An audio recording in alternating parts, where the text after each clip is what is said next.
Alors bonsoir à tous. Alors bonsoir, merci d'être venus pour la séance du Conseil de quartier Saint-Lambert. Je remercie vraiment tous ceux et toutes celles qui ont accepté de sacrifier leur temps. Donc merci d'être venus. Alors merci aux conseillers d'être là, merci à l'adjoint au maire. Donc chers conseillers, chers tous, alors donc notre séance va débuter. Alors juste, nous allons aborder très rapidement l'ordre du jour de cette séance. Il a été déterminé au mois de février par les conseillers de quartier Saint-Lambert. Alors dans un premier temps, nous allons aborder la question de la propreté, comme cela avait été convenu. Donc nous aurons nous avons comme intervenant Madame Audrey Hoth de la direction de la propreté et de l'environnement. Je vais l'épeler en toutes lettres, je ne vais pas dire DPE pour que ce soit beaucoup plus agréable à entendre. Donc voilà, nous aborderons ces questions avec notre invité. Ensuite, nous ferons un petit point sur le budget participatif, puisque différents projets ont été déposés jusqu'à la date du 3 février, et qu'au mois de septembre, nous avons un vote des budgets pour des projets notamment soutenus par notre quartier. C'est vraiment quelque chose d'important. Et enfin, nous ferons un point sur la fête de quartier qui aura lieu le vendredi 14 juin. Vous y êtes également conviés. Voilà, Micropon nous fera un petit topo. Voilà. Eh bien, écoutez, sans plus attendre, je ne sais pas, est-ce que voilà, on va aborder la question de la propreté. Donc, je vais vous donner la parole, Madame Audrey Hoth. Si vous voulez nous faire peut-être une très rapide, voilà. Alors, je vais juste prendre la parole 2 minutes parce que on vit tous dans le quartier Saint-Lambert. Alors pour ceux qui ne connaissent pas, je suis adjoint au maire du 15e, en charge du quartier Saint-Lambert, Pasteur Montparnasse. Juste vous dire qu'il y a eu des soucis de délinquance la nuit dernière, je ne sais pas si vous êtes au courant, dans le quartier de l'Amiral Roussin, avec une rixe. Vous êtes au courant? Non, on va attendre. Il n'y a pas d'habitants de cette partie-là? Si. Vous, monsieur, vous habitez à quel endroit? Bon, alors donc rue de l'Amiral Roussin, donc cette nuit, il y a eu une rixe avec des affrontements assez violents entre jeunes. Il y en a un qui est parti aux urgences en pronostic vital très dégradé, j'allais dire. Et puis surtout, la police a saisi un stock important de cocaïne dans les appartements. Donc la police a très bien fait son travail. Donc on peut les remercier, même s'ils ne sont pas là ce soir, mais on peut souligner qu'ils sont intervenus assez rapidement. Et à la fois ils ont assuré la sécurité du quartier, assuré mis de l'ordre dans la bagarre qu'il y a eu, et puis surtout fait une grosse saisie de drogue dans un appartement. Voilà, je voulais vous informer de ça parce que c'est quand même important que vous le sachiez. Oui, ça fait des tensions supplémentaires, mais c'est quelque chose qui existe depuis très longtemps. Ça existe depuis. Oui. Surtout que pour vous qui vivez dans ce quartier, vous savez combien l'été a été difficile dans cette partie-là. Voilà. Donc, je voulais vous avertir pour que vous le sachiez.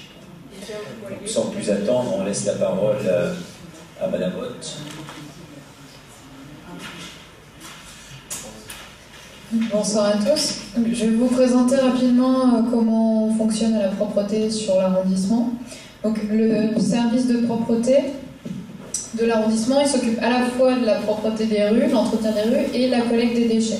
Donc, dans un premier temps, je vais vous rappeler un petit peu la collecte, surtout qu'il y a des nouveautés depuis le début de l'année. Et puis ensuite, je vous parlerai un peu plus de la propreté, des actions spécifiques aussi qu'on mène en deçà des actions de propreté, et puis ce qu'on fait pour communiquer, sensibiliser, et puis aussi verbaliser quand il faut les personnes qui commettent des incivilités. Donc le service de propreté pour le 15e arrondissement, ça représente 285 éboueurs qui réalisent toutes les tâches de propreté, et puis aussi l'accueil en déchetterie, puisque sur l'arrondissement, il y a une déchetterie au pied d'ici les Moulineaux. Il n'assure pas les tâches de collecte à l'exception de la collecte des objets encombrants, puisque celle-ci est déléguée à un prestataire privé. Ces éboueurs, ils sont encadrés par du personnel, donc en gros 45 personnes, qui ont à la charge donc de les encadrer, mais aussi d'organiser le travail sur l'arrondissement. Et puis, au sein du service, on compte du personnel administratif et technique pour suivre les dossiers individuels des agents et pour suivre les prestations qui sont déléguées au privé, donc la collecte, et puis une partie des actions de propreté que je vais vous présenter ensuite. Donc pour ça, comment on est organisé? Il y a les éboueurs, ils sont répartis dans différents sites de travail qu'on appelle les ateliers. Le matin, on dispose de 7 ateliers sur l'arrondissement. Donc les ateliers territoriaux, ce sont des ateliers où les éboueurs qui sont affectés dans ces ateliers assurent les missions de balayage et de lavage des rues et la collecte des objets encombrants. Ensuite, on a 2 ateliers engins sur l'arrondissement qui travaillent en matinée. Et les éboueurs qui sont affectés dans ces ateliers-là, ils sont affectés à la conduite des petits engins de nettoiement de trottoir, donc les petites laveuses, les petites aspiratrices, et puis la conduite des véhicules, des objets pour la collecte encombrante. Et enfin, on a 2 ateliers d'après-midi, dont la mission principale est le déblaiement des marchés alimentaires, mais qui réalisent aussi toutes les tâches de propreté classiques, collecte des objets encombrants, balayage des rues et lavage. Enfin, une déchetterie, comme je vous l'ai dit, qui est d'ici les Moulineaux. Et puis, une mini-déchetterie qu'on appelle le Pointerie, qui est située boulevard Pasteur. Donc, pour la collecte. Depuis le 1er janvier 2019, les consignes de tri pour la collecte des déchets recyclables que vous mettez dans le bac jaune, elles ont été simplifiées, puisque désormais, vous pouvez mettre l'ensemble des plastiques dans ce bac. Auparavant, ce n'était pas le cas. Cette collecte, elle est réalisée 2 fois par semaine, de 16h à 23h, par une entreprise privée qui est Pisan, donc pour l'arrondissement. Et donc en 2018, on a collecté plus de 9000 tonnes sur l'arrondissement, sachant que ce chiffre est en légère baisse par rapport aux années précédentes. Et donc cette année, on s'attend à ce qu'il augmente avec la simplification des consignes de tri. Pour la collecte du verre, vous avez plusieurs options. Alors, soit la collecte dans les bacs blancs si vos immeubles en sont dotés. Là encore, c'est un prestataire privé qui s'en occupe. C'est l'entreprise Cépure. Cette collecte, elle est réalisée 1 fois par semaine, de 14h à 20h. Et puis, si jamais vos immeubles ne sont pas dotés de bacs blancs, vous avez les colonnes à verre. Vous en avez 115 sur l'arrondissement. Et elles sont aussi collectées par un prestataire privé, l'entreprise de Richebourg. Alors là, la fréquence dépend du remplissage des colonnes à verre. Il faut savoir qu'elles ne sont pas toutes utilisées de la même façon. Donc ça, c'est la répartition des jours de collecte sur l'arrondissement en fonction des secteurs. Donc vous êtes collectés les mercredis et samedis pour les bacs jaunes et puis les mercredis pour les bacs blancs. Pour la collecte des ordures ménagères, donc tous les autres déchets ménagers, vous pouvez les mettre dans le bac vert. Cette collecte-là, elle s'effectue tous les jours de l'année à l'exception du 1er mai. Donc du lundi au dimanche, les bacs verts sont collectés sur l'arrondissement par l'entreprise Pisorno de 16h à 23h. Et donc en 2018, on a collecté plus de 60 000 tonnes sur l'arrondissement.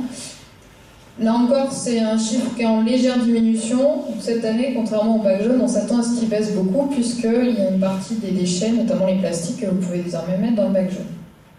En même temps que la collecte des bacs verts, on collecte l'ensemble des corbeilles de rue qui sont sur l'arrondissement, sachant que les corbeilles les plus utilisées, on les collecte également en matinée.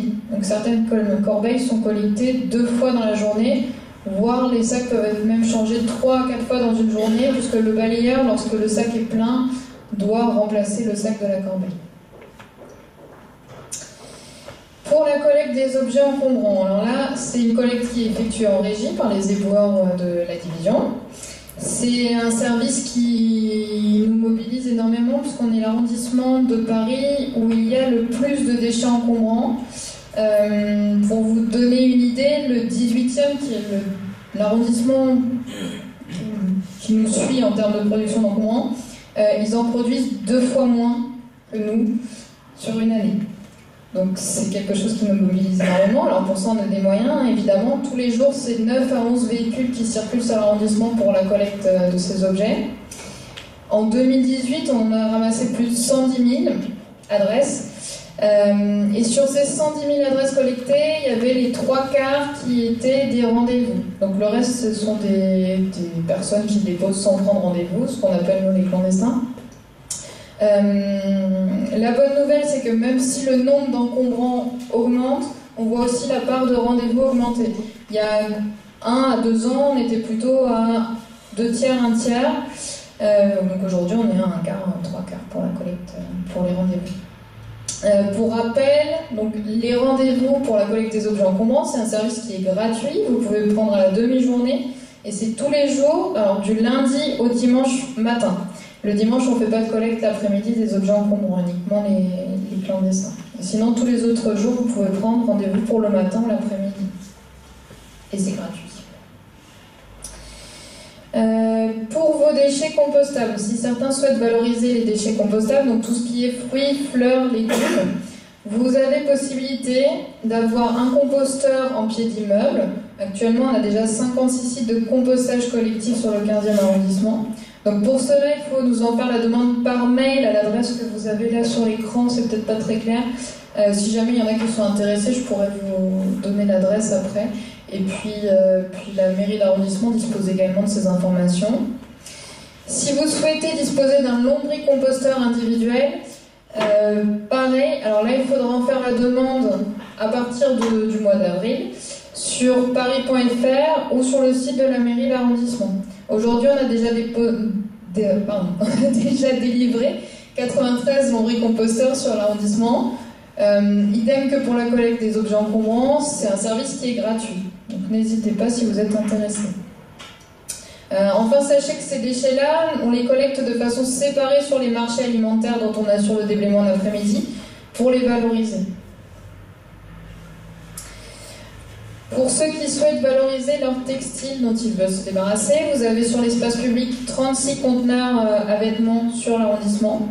Il faut savoir que les déchets textiles, soit ils sont revendus tels quels dans des boutiques de seconde main, soit ils sont recyclés. Sur l'arrondissement, je vous ai dit tout à l'heure qu'on avait une déchetterie au quai des Moulineaux. On a aussi une mini-déchetterie boulevard Pasteur. Donc à la mini-déchetterie, vous pouvez amener tous les petits encombrants, mais on ne peut pas y déposer les gravats, ce que vous pouvez en revanche déposer à la déchetterie du quai des Moulineaux. Et puis pour vos petits encombrants, vous avez aussi la solution des trimobiles. Les trimobiles, ce sont des remorques qui donc, se déplacent sur l'arrondissement et une fois par mois, elles se tiennent sur 8 emplacements différents de l'arrondissement. Vous avez le calendrier qui s'affiche à l'écran. Je pense que pour vous, le plus proche, ça doit être la mairie du 15e, le premier jeudi de chaque mois. Voilà, donc pareil que pour la déchetterie du boulevard Pasteur, ce sont uniquement les petits encombrants que vous pouvez amener, mais aussi tous les déchets toxiques, les peintures, les solvants, etc., etc. Les radios aussi, les piles. Donc pour le nettoiement. Donc le nettoiement, je vais rentrer un peu dans le détail. Donc il y a des activités que les éboueurs réalisent quotidiennement. Alors les fréquences varient selon les rues traitées. Le balayage. Donc, quand on parle de balayage, il y a le balayage manuel qui s'effectue avec le balai, mais il y a aussi tout un tas d'engins qui permettent d'effectuer le balayage des rues.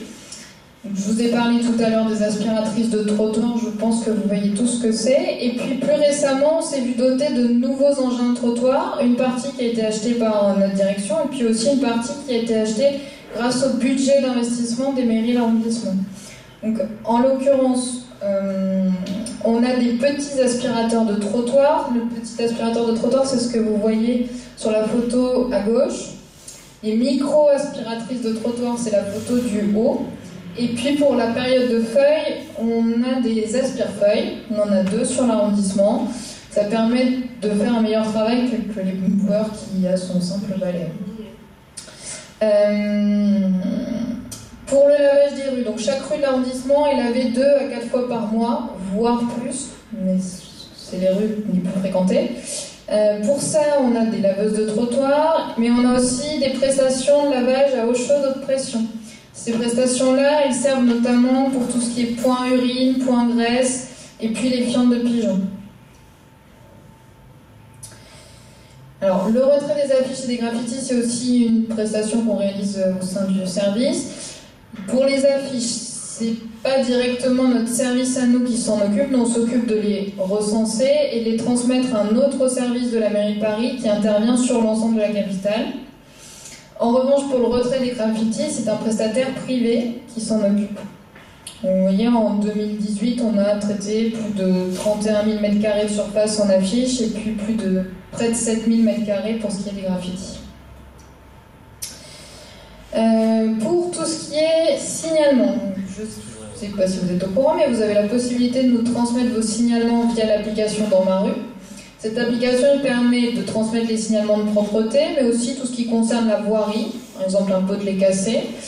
Et également aujourd'hui, tout ce qui concerne les espaces verts et même les piscines. Bon, si certains, lorsque vous allez dans les piscines municipales et qu'il y a des signalements à faire, vous pouvez les transmettre via l'application Dans ma rue. Comment ça se passe lorsque nous on reçoit un signalement via l'application Dans ma rue? Donc quelqu'un se rend sur place pour voir ce qu'il en est, parce qu'il se peut qu'entre le moment où vous ayez fait le signalement et le moment où nous on le reçoit, normalement il se passe peu de temps, mais il se peut qu'il y ait une intervention entre-temps et que le signalement ait déjà été pris en compte.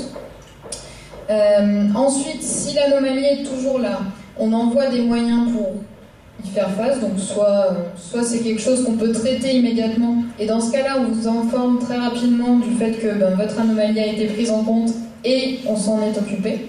Soit ça demande une programmation, et donc vous allez être informé du fait que la mairie de Paris est informée, mais on va programmer l'intervention. Et puis, il se peut aussi que l'anomalie soit arrivée dans notre service par erreur, et donc on se charge de transmettre au bon interlocuteur. Ça peut être la SNCF, par exemple, s'il s'agit d'un parvis de gare, quel entretien, ou quelque chose qui relève de la police. Bref, dans ces cas-là, on transmet, et puis on vous informe de la transmission au service concerné. Pour faire face au signalement, sans complètement se désorganiser, parce que quand on doit envoyer des moyens sur un signalement, ça veut dire que les boueurs qui envoient là-bas, il abandonne le service sur lequel il avait été affecté ce jour-là. On a créé depuis le mois de janvier les équipes d'urgence propreté. Donc ces équipes, elles interviennent pour l'instant uniquement en après-midi. Et elles ont vocation donc à intervenir sur tout ce qui est signalement. L'intérêt de cette équipe, c'est qu'on s'est vu doter de moyens supplémentaires. Donc 6 éboueurs supplémentaires ont été affectés à l'arrondissement, et puis un véhicule de collecte des objets encombrants équipé d'un groupe de lavage haute pression. Donc ça nous permet de faire face aux anomalies sans complètement désorganiser le service. Tout à l'heure, je vous disais qu'en plus des opérations classiques de propreté, on a aussi des opérations exceptionnelles, notamment en période hivernale. Ce sont les agents qui assurent le sablage de tout ce qu'on appelle les points stratégiques, donc les abribus, les accès aux stations de métro, les passages piétons, les ponts, les escaliers.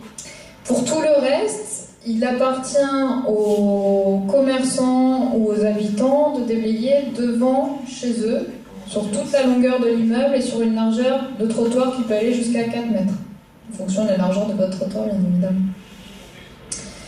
Donc sur le 15e arrondissement, on a plus de 2000 points stratégiques à entretenir par les agents.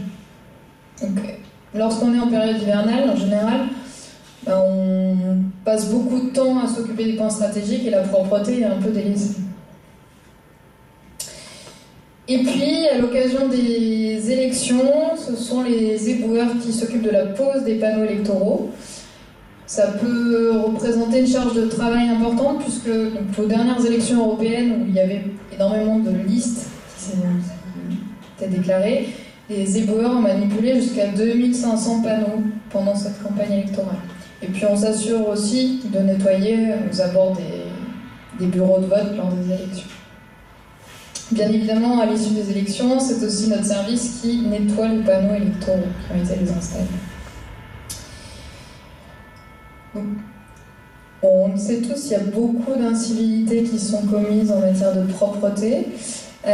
Pour y faire face, on organise des animations, soit sur l'espace public, soit auprès des scolaires, également lors des fêtes de conseils de quartier ou les événements organisés par la mairie d'arrondissement, par exemple le forum des associations, la fête des familles. Pour ça, on a une personne au sein de la division qui s'appelle Madame Taibi, peut-être que certains l'ont déjà rencontrée, qui s'occupe de coordonner toutes ces actions.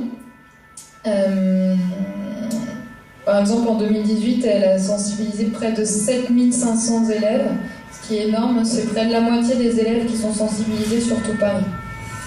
Et puis, elle fait aussi des animations avec des éducateurs canins pour sensibiliser aux bons gestes de ramassage. Donc tout un tas d'actions, hein, ça peut porter sur la propreté, mais aussi rappeler les bons gestes sur le tri.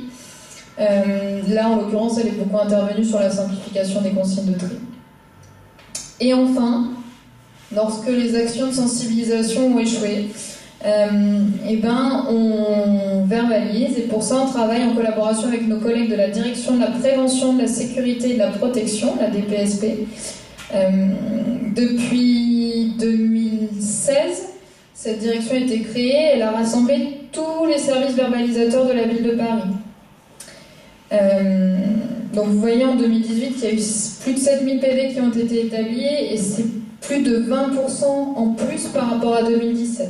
Donc ça c'est parce que le fait d'avoir rassemblé tous les services verbalisateurs, ils se sont aussi vus dotés de moyens supplémentaires, et vraiment leur action s'est améliorée, s'est intensifiée. Et puis on travaille beaucoup en collaboration avec eux, c'est-à-dire que lorsque nous on a connaissance de problèmes récurrents à certains endroits, on les sollicite, et inversement, lorsque eux ont verbalisé ou constatent des problèmes de propreté, ils nous appellent pour nous dire qu'à tel endroit il faut qu'on intervienne, etc. etc.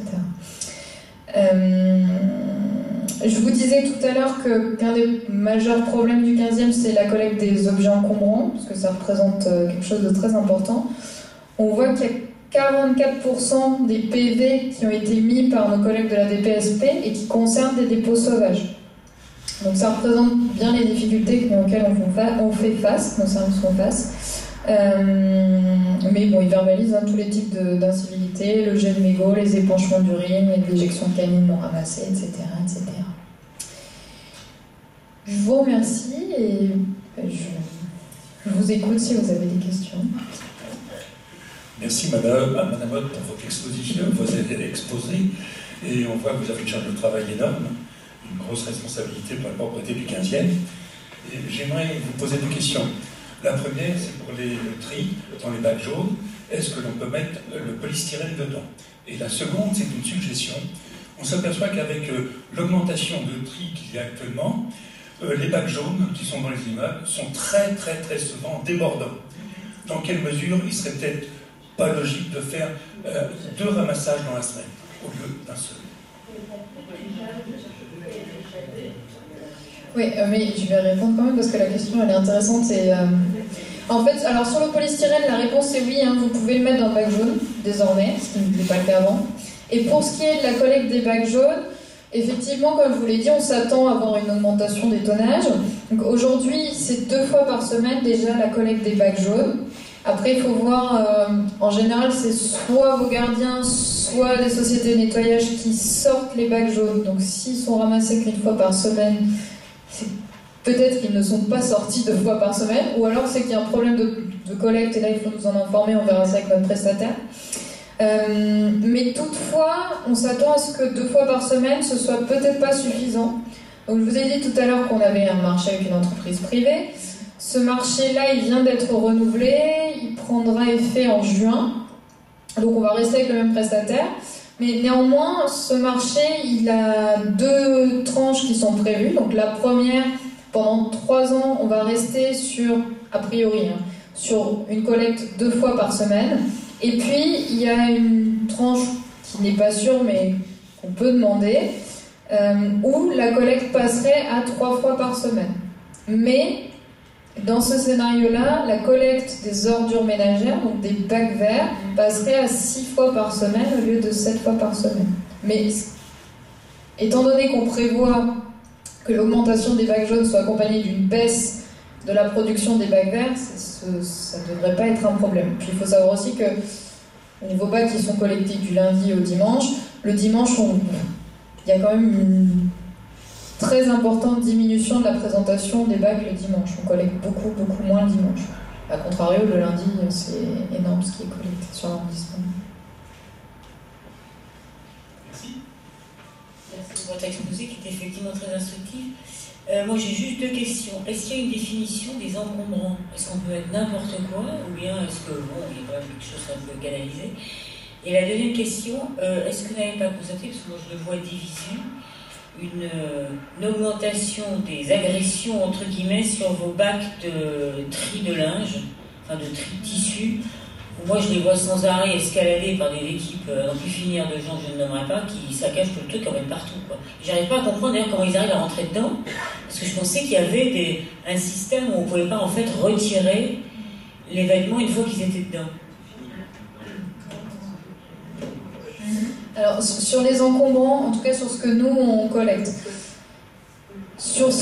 lorsque les Parisiens prennent rendez-vous, et c'est précisé sur le site, vous pouvez prendre rendez-vous en ligne ou nous appeler. Si vous nous appelez, on vous expliquera ce que vous avez le droit de déposer ou non.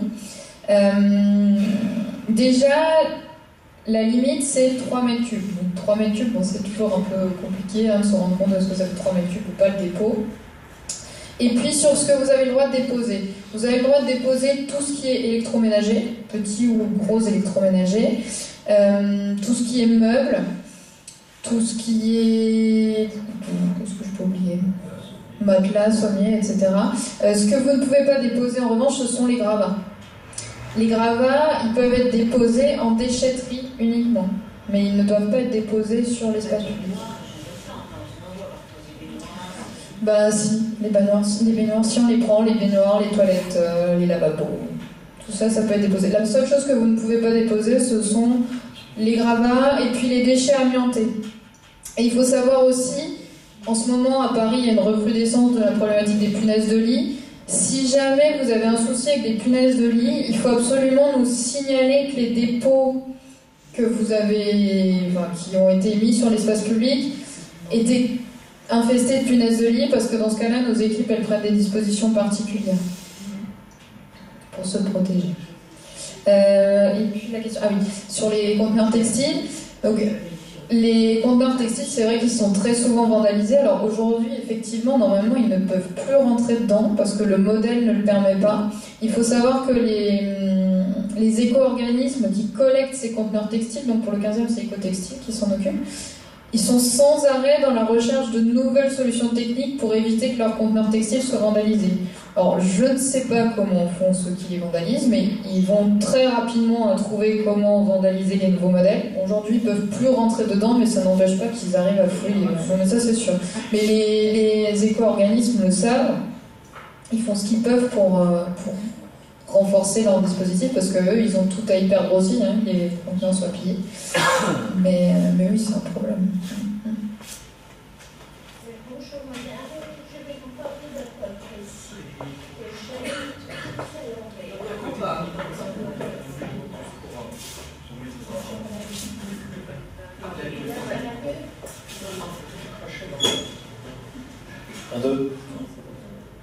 Ici, vous m'entendez? Bon. Alors moi, je vais vous parler d'un point précis. J'habite rue Saint-Lambert. Tous les matins, je traverse la place Henri Rollet. Et tous les matins, je retrouve 2 poubelles, enfin souvent jaunes et verts, qui ont été ramassées et qui restent, et quelquefois elles restent pleines, parce que la jaune, elle est en permanence, donc c'est liquidé. Au moment du passage du camion, les gens de la rue, lorsqu'ils passent, ils déposent leur literie tout dedans. Et ces poubelles restent en permanence sur cette place. Et ça depuis plusieurs mois. Je suis très étonnée que personne qui s'occupe de la propreté ne s'en soit pas préoccupé, parce que c'est visible.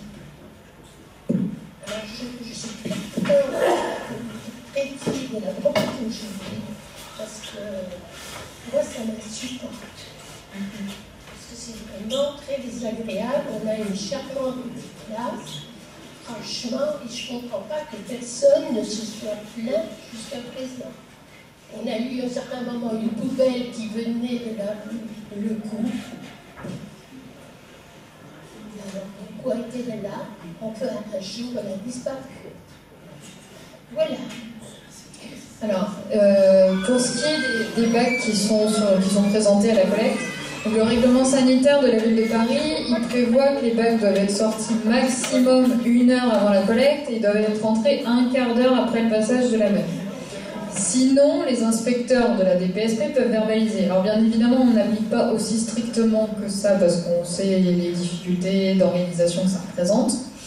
En revanche, ils peuvent verbaliser si les bacs restent tout le temps sur l'espace public. Donc j'ai noté ce que vous m'avez dit, parce que moi je vois pas passer tous les signalements qui arrivent dans le service, mais j'en vois passer un certain nombre. Je n'avais pas connaissance de ça. Je vais me renseigner et on va faire le nécessaire. Dans un premier temps, nous, ce qu'on fait, c'est qu'on prend contact avec la personne qui détient les bacs pour lui rappeler le règlement sanitaire. Et puis, si vraiment ça ne marche pas, on fait appel à nos collègues de la DPSP. Mais en l'occurrence, elles n'ont rien à faire toute la journée sur le trottoir, ces poubelles. Et personnellement, moi, je ne l'ai pas signalé à la mairie et personne ne l'a signalé. En tout cas, pas à ma connaissance, mais... Une petite précision, madame, vous avez parlé de la place Henri-Vollet et la rue Saint-Lambert. Vous n'êtes pas dans le bon conseil. Le conseil correspondant, c'est celui de la porte de Versailles. Et ils se réunissent rue Saint-Lambert, dans l'école de la rue Saint-Lambert. Oui, mais là, peut-être que là, ils l'ont déjà signalé. Non, je pense depuis 4 mois, vous savez... C'est à vérifier. Ah oui, mais enfin, les poubelles restent là, je pense que la propreté... Ce que je vous conseillerais, c'est d'aller au prochain conseil du quartier Porte de Versailles. Je suis allée la dernière fois, mais on n'a pas parlé de la propreté. Non, je vous comprends. En tout cas, je n'ai pas été invitée dans ce conseil de quartier-là, mais je l'ai noté. Hein, parce que de toute façon, c'est mon service qui s'occupe aussi de ce conseil de quartier-là. Oui, moi, puisqu'on en est au cas un petit peu particulier, je vais me faire l'écho du conseil d'école de la rue Gerbel pour montrer à quel point la propreté est un problème complexe. Il a été question de la propreté très fortement parce que devant les marches de l'école, c'est comme ça qu'on l'a analysé finalement, après avoir poussé des hauts-là par rapport aux enfants qui traversaient des lieux mal nettoyés le matin. Il se trouve que, moi je peux dire, comme vous l'avez dit madame, que les agents de la propreté font bien leur travail et on les entend le matin de bonne heure, rue Gerbert, de l'autre côté, arriver avec leur machine, c'est vraiment nettoyé, c'est un peu un endroit où il y a beaucoup de crottes de chiens, etc. Bon. Mais donc de l'autre côté, apparemment, ils ne font pas aussi bien leur travail et il y a des jeunes, vous voyez la complexité des choses. Le côté, vous voyez, de l'école, il y a moins de gens, etc. Ils se disent, à mon avis, les agences doivent se dire, il n'y a pas grand-chose à faire. Or, ce n'est pas vrai parce que le soir, il y a des bandes de jeunes, non délinquants, je ne crois pas, mais plutôt ces 16-18 ans dont on ne sait pas très bien, enfin, on se demande un peu que leur proposer dans le 15e, et c'est un problème complexe. Donc là, il est là, élèves de Camissi, j'en ai repéré un ou deux, et j'allais discuter avec eux, c'est comme ça que je sais qu'ils sont organisés. Et donc, quelquefois, ils grignotent, ils boivent, quelquefois, ils font autre chose. Bref, le côté école et école maternelle Gerbert, 6 rue Gerbert, le côté école est assez sale le matin. Et nos amis agents de la propreté ne font peut-être pas le même travail que du côté des numéros impairs, où il y a des gens qui peuvent vérifier qu'ils ne travaillent pas. Voilà ce que je vous signale. Deuxièmement, je voudrais signaler quand même que la végétalisation de la place, de la rue Gerbert, a entraîné un phénomène délicat pour ce qui est de la propreté. Vous voyez, je suis dans des points vraiment délicats. Le troisième, vous allez voir, c'est encore pire. C'est que dans les magnifiques plates-bandes, je suis d'accord, il va y avoir des plantes qui vont prendre toute la place. Pour l'instant, c'est un petit peu pailleux, des petits poils hérissés de plantes, mais surtout ce qu'il y a, c'est qu'il y a des collections de crottes de chiens. Alors là aussi, ça a été dit en conseil d'école de la maternelle Gerbert. Ce que j'avais discuté avec le jardinier, il m'avait dit que une des plantes était extrêmement envahissante et qu'après, quand elle aura cru, les chiens ne pourraient plus aller dans leur... Voilà. Pour l'instant, c'est moins bien nettoyer des crottes de chiens que quand il n'y avait pas de végétalisation. C'est un problème particulier, je comprends que les jardiniers n'aient pas envie d'aller chercher ces crottes de chiens, c'est un vrai problème. Et donc le troisième problème, c'est encore, je me fais l'écho du foyer de jeunes filles de la rue Carcel. J'ai discuté récemment avec madame de l'accueil et on a parlé, mais c'est incidemment du campement en formation de SDF. À ce moment-là, il y en avait 2. avec une troisième tente qui finalement a disparu. La seconde tente a été enlevée. Il nous reste une tente d'une dame que certains peut-être connaissent. Elle s'appelle Malika. Elle a beaucoup de choses intéressantes personnellement, mais donc là j'ai interrogé le maire là-dessus, M. Bouchon. Cette personne dans le quartier, elle a besoin d'aller aux toilettes, donc je sais parfaitement comment elle fait, vous pouvez imaginer ce qu'elle fait. Elle est devant la porte sa tente a été plantée par droit au logement. Là encore, j'ai beaucoup d'estime pour les gens qui travaillent au droit au logement, mais je ne sais pas pourquoi, ils ont pris la porte du restaurant du foyer des jeunes filles de la rue Percel qui fait l'angle, je ne sais pas si vous visualisez bien. Et donc, ce que m'a dit la personne de l'accueil, c'est que c'était gênant, on ne pouvait pas ouvrir la fenêtre, que ça sentait mauvais, c'est possible. Hein, j'en ai discuté avec Malika, je lui ai dit, mais comment vous nettoyez tout ce que vous avez dans la tente, Malika, hein, et vous avez froid. Enfin, je veux dire que je fais partie des gens qui vont discuter avec cette dame. Et donc, je ne sais pas pourquoi Droit au logement a choisi cet endroit-là, devant la cuisine. Vous voyez, la cuisine, elles sont là, c'est en bas la cuisine de ce foyer qui accueille les jeunes filles. Elles ont fait une réclamation, je ne sais pas où, peut-être chez vous, Madame Motte, peut-être chez nous, je n'en sais rien, mais c'est vrai que ça les déconcerte. Vous voyez, ce problème de la propreté. Donc voilà, des bandes de jeunes, c'est pas le mot, des groupes de jeunes qui le soir disent, on se retrouve du côté de l'église, côté où il n'y a pas trop de monde, les iglesias sortent de saleté, vous voyez, les crottes de chiens, et hélas, alors là, c'est encore un problème encore plus complexe. Qu'est-ce qu'on fait quand vous la connaissez cette histoire de cette tente, vous l'avez vue, hein? Donc à un moment il y en a eu 2, il y en a eu 3. Sur la troisième, c'était une tente blanche, peut-être pas droit au logement. Et comme des chiens avaient commencé déjà, les propriétaires de chiens, vous savez, des choses pas drôles qui se passent là, avaient emmené leurs chiens à côté de la tente, ils avaient commencé à faire leurs besoins sur cette tente, leur pipi sur leur tente. J'avoue que j'ai pris cette tente en état dégueulasse, blanche, mais qui attendait son quelqu'un. Il y avait des pipis de chiens. Je suis allé la mettre près de la poubelle pour que la voirie l'emporte. Voilà, parce que c'était vraiment trop dégoûtant. En plus, ça avait pour conséquence qu'on pouvait retirer tout de suite la tente de cette dame Malika, pour laquelle j'ai vraiment... je comprends bien, elle est complètement déroutée. C'est une personne déroutée.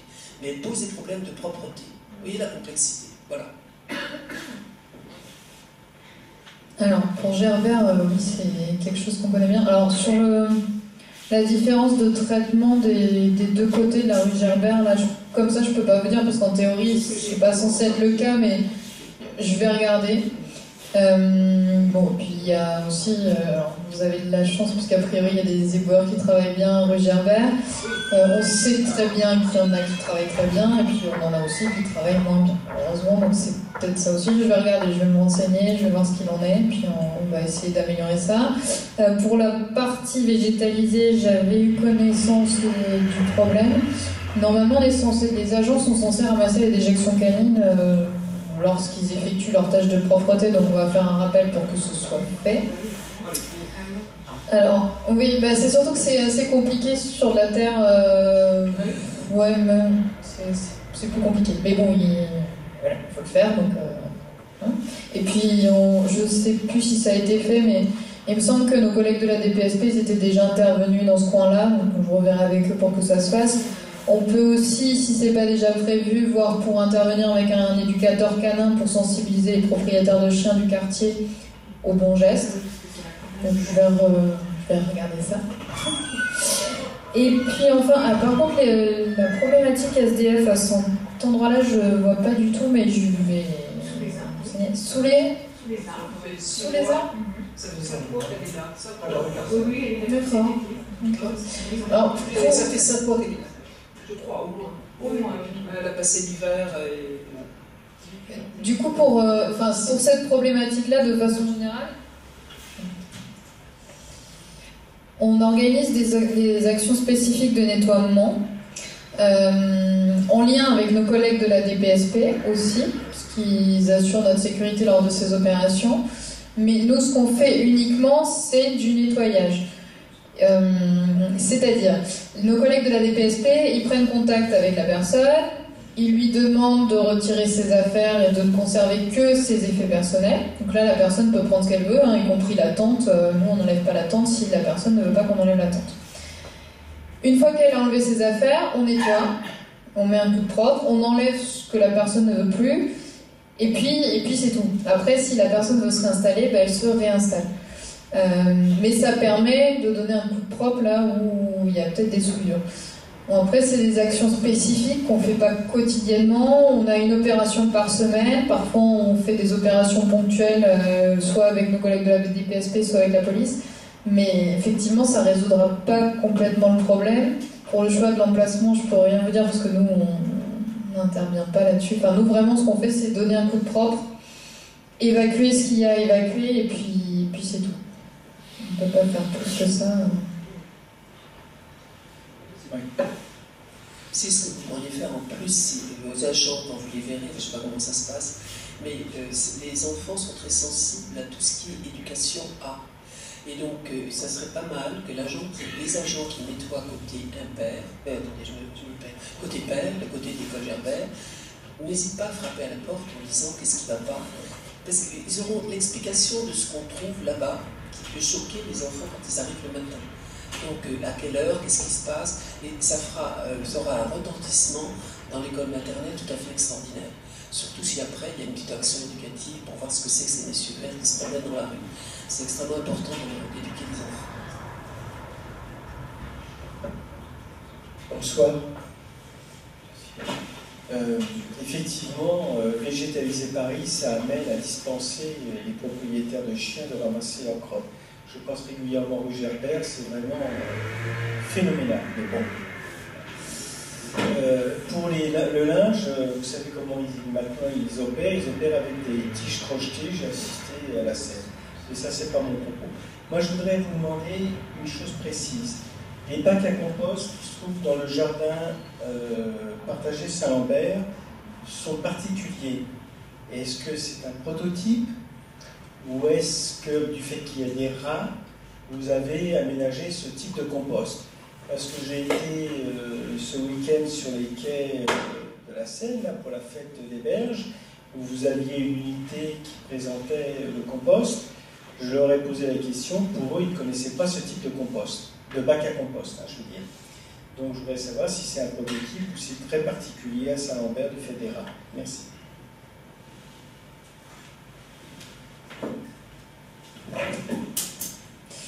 Je n'en ai absolument aucune idée, mais je vais me renseigner. Je ne sais pas. Ce que vous avez vu sur les quais de Seine, c'était aussi des composteurs collectifs? Oui, moi que j'ai dans mon que vous avez, vous, dans... le jardin partagé qu'on a. D'accord. Mais là, ils ont un fond métallique percé, ils ont des cadenas, j'ai jamais vu ça. C'est possible parce qu'effectivement, sur Saint-Lambert, il y a une problématique de prolifération de rats. Il y a eu tout un tas d'actions qui ont été menées et il est fort probable que le composteur ait été changé parce que pendant un moment, il était même question d'enlever les composteurs à cause de la problématique des rats. Je vais me renseigner, comme ça, je ne sais pas. Je peux répondre à la question? Bonjour, bonsoir. En fait, je suis le président de l'association du Nouveau Jardin Partagé de Saint-Lambert, donc qui vient d'être créée. Et en fait, ça, c'est la dernière génération de bacs de composteurs délivrés par la DEV, les services du Parc et Jardin. Et c'est pour ça qu'effectivement, ils ont un fond perforé pour éviter, enfin perforé pour qu'il y ait une aération et puis un mélange entre la terre et puis le compost, mais c'est une séparation anti-rat. Voilà, tout simplement.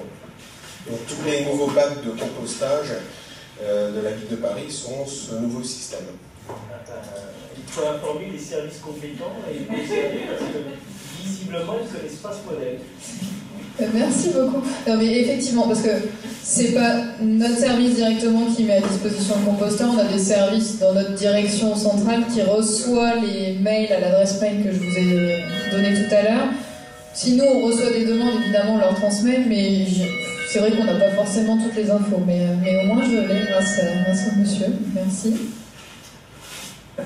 Oui, je voulais simplement faire une réflexion. À une époque, on essayait de désencombrer les trottoirs. On a réussi petit à petit. Et on s'aperçoit maintenant que c'est exactement le contraire. C'est-à-dire qu'on fait des pourtours d'arbres énormes. On fait devant Gerbert, on fait ces espèces de grandes jardinières, alors qu'avant, les enfants pouvaient s'ébattre un petit peu devant. Et finalement, quand vous voulez rejoindre la rue Blomet, vous êtes un tout petit passage. Alors si vous essayez de vous positionner juste à la sortie d'école, vous allez voir que sur ce tout petit passage pour rejoindre la rue Blomet, deux poussettes ne se croisent pas. Surtout si la poussette, il y a un enfant qui est accroché de chaque côté. Donc ils sont obligés de marcher sur la plate-bande, en fait sur les jardinières. Donc je voulais savoir si vraiment ça avait été bien vu au moment, si vraiment ça a été fait en situation réelle, c'est-à-dire une sortie d'école avec des poussettes et des enfants.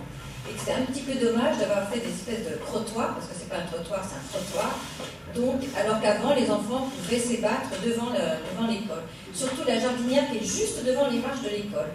Donc, voilà, c'était simplement une question je me posais en voyant un petit peu tout ce qui se passe dans le 15e actuellement. Et il y a ça, il y a les pourtours d'arbres aussi qui sont maintenant énormes, immenses. Et on s'aperçoit qu'on empêche un petit peu, qu'on réduit l'espace public, en particulier pour les fauteuils roulants, pour tout ça. C'est simplement une remarque. Sur les pourtours d'arbres, ils sont en train d'y revenir. C'est mes collègues de la direction des espaces verts et de l'environnement, pour le coup, qui s'occupent plutôt de ça. Mais ce que nous on en sait, c'est qu'ils sont en train de revoir, parce que pendant un certain temps, quand il y avait des nouvelles plantations d'arbres, il y avait des enclos effectivement qui étaient énormes et qui encombraient beaucoup l'espace public. Aujourd'hui, ils sont en train de revoir ça. Et puis, il y a aussi beaucoup d'actions qui sont menées pour remettre en état les pieds d'arbres, parce que vous avez dû voir que déjà, il y a énormément de disparités d'un pied d'arbre à l'autre, et puis ils ne sont pas tous en très bon état, parce que pendant plusieurs années, on a laissé... Comme on est plusieurs directions à intervenir sur les pieds d'arbres, c'est un petit peu difficile à comprendre. Quand on voit ça de l'extérieur, ça ne paraît pas forcément très logique notre façon de fonctionner. Bon, aujourd'hui, on s'est mis d'accord entre nos services, la direction de la voirie et la direction des espaces verts pour savoir qui fait quoi exactement sur les pieds d'arbres. Donc petit à petit, ils vont être remis en état et l'entretien va être fait plus régulièrement. Même régulièrement, puisque c'est nos services qui doivent s'en charger. Et du coup, les énormes pieds d'arbres que vous avez vu fleurir un peu partout dans Paris, à terme, il n'y en aura plus. Pour ce qui est de la végétalisation, alors sur Gerbert en particulier, je ne sais plus qui est à l'origine du projet. Ce qui est sûr, c'est quand il y a un projet comme ça, toutes les directions techniques sont sollicitées pour avis. Donc nous, on donne notre avis en termes de propreté. On peut aussi dire que ça peut poser un problème si c'est un emplacement de pose de panneaux électoraux, etc., etc. Après, pour tout ce qui est accessibilité, c'est la direction de la voirie qui regarde ça plus précisément. Donc je suppose que c'est une question qu'ils ont regardée. Je ne peux pas m'exprimer à leur place, mais ce qui est sûr, c'est qu'ils ont dû regarder qu'en termes d'encombrement, c'était bon. Après... C'est dommage que les utilisateurs ne participent pas, qu'il y ait uniquement les équipes techniques quand il y a des projets comme ça. Parce que ça, c'est typiquement une situation réelle. D'autre part, quand vous parliez des pourtours d'arbres, oui, enfin, quand vous voyez ceux qui sont sur la mairie, ils ne sont pas tout à fait finis, ils sont absolument énormes. Donc il y a un endroit entre les blocs de béton et les pourtours d'arbres, c'est très difficile pour un fauteuil roulant de passer. À quel endroit vous Devant la mairie. Devant la mairie. Devant. Oui, vous savez, vers le fond, près de la rue Le Courbe. Elles sont assez visibles, hein. Les pourtours d'arbres sont absolument énormes. Et très haut, très haut. Voilà. Donc pour vous dire que petit à petit, on arrive à réduire l'espace public. Est-ce que je peux intervenir sur la végétalisation de la rue Gerbert? Je peux vous dire l'origine de ce projet, et ça interroge le conseil de quartier, sa présidence et son fonctionnement. C'est le budget participatif, qui n'a absolument pas consulté, comme le dit Madame, les riverains. Les riverains auraient dit que c'est un des rares endroits où les enfants peuvent apprendre à faire de la patinette, peuvent être lâchés sur le trottoir tel qu'il était avant. Il était grand, il y avait des crottes de chiens, elles étaient plus facilement lavées que maintenant. La sortie de l'école, je suis d'accord avec Madame, en plus il y a des travaux de voirie qui ont fait des tranchées, qui ne sont pas recouverts. L'école Gerbert en ce moment, pour y aller, vraiment c'est en ce moment très difficile. En tout cas, ça interroge la prise de décision dans les conseils de quartier sur le budget participatif. Si on n'interroge pas les riverains, si on n'interroge pas les gens qui pratiquent le square Gerbert et qu'on dit on va acheter des fauteuils des fauteuils Ikea, etc. On les retrouve, je suis allé faire un petit jogging, je suis arrivé le matin, le jardinier était en pleurs devant l'état des fauteuils. Je ne sais pas si vous vous souvenez de cet épisode, c'était il y a 3 ans. On avait le conseil de quartier, le conseil de quartier avait voté pour le budget participatif la mise de fauteuils comme dans le square du Luxembourg. Mais ce n'était pas des fauteuils lourds comme au Luxembourg, c'était des fauteuils Ikea, je le sais bien parce que je les ai vus en morceaux. Et donc, évidemment, la nuit, le square est fréquenté, et donc les gens s'étaient amusés à les tordre, à les superposer, à faire de la gymnastique. C'était une horreur, ils ont été enlevés. Même chose pour les tables d'échecs du square Chéri. C'est pas comme ça. Les joueurs d'échecs, vous direz, c'est pas comme ça, personne ne viendra jouer aux échecs. Avec sa boîte d'échecs sur une taille formatée comme ça, dans le dé, je sais pas qui. Il faut absolument consulter. Et les gens qui pratiquent des communes où il y a des jeux d'échecs comme ça en public, c'est pas du tout comme ça. Et les gens qui vont vous dire, mais attention, le square Saint-Lambert est fréquenté le soir, vous laissez des chaises bleues faciles à emporter. D'abord, vous rencontrerez des gens qui se baladent dans la rue en emportant pour leur propriété privée une chaise bleue, pourquoi pas, ça se franchit facilement. Et là, la végétalisation de la rue Gerbert, je suis d'accord avec madame, devant l'école Gerbert, c'est fini, ils ne peuvent plus aller jouer. Et encore, le conseil d'école m'a bien appris comment ça s'était passé. La directrice a téléphoné à je ne sais pas quel service pour que ce ne soit pas des longs trucs comme ça. Et donc, vous allez voir, c'est une curiosité. D'un côté, alors je ne me trompe pas, côté impair, c'est du long bac de végétalisation. Côté école, la directrice a réussi à peu près à obtenir que ce ne soit pas des longs trucs, mais que ce soit des bacs, enfin des monstrueux bacs, des ordinaires monstrueuses, mais que les enfants puissent ne pas avoir à faire le tour par là-bas pour aller là, pour aller au jardin. Donc ça interroge la prise de décision sur le budget participatif, et nous sommes au chapitre 2, je crois, de la réunion. Oui, je voulais simplement... Je vais juste répondre. Excusez-moi madame, je vais juste répondre sur cette partie qui est le budget participatif. En fait, c'est le deuxième sujet à l'ordre du jour de notre conseil de quartier, mais en fait, je vais vous répondre madame. Quand on fait rien, on nous dit on fait rien. Quand on fait quelque chose, on nous dit c'est pas bien.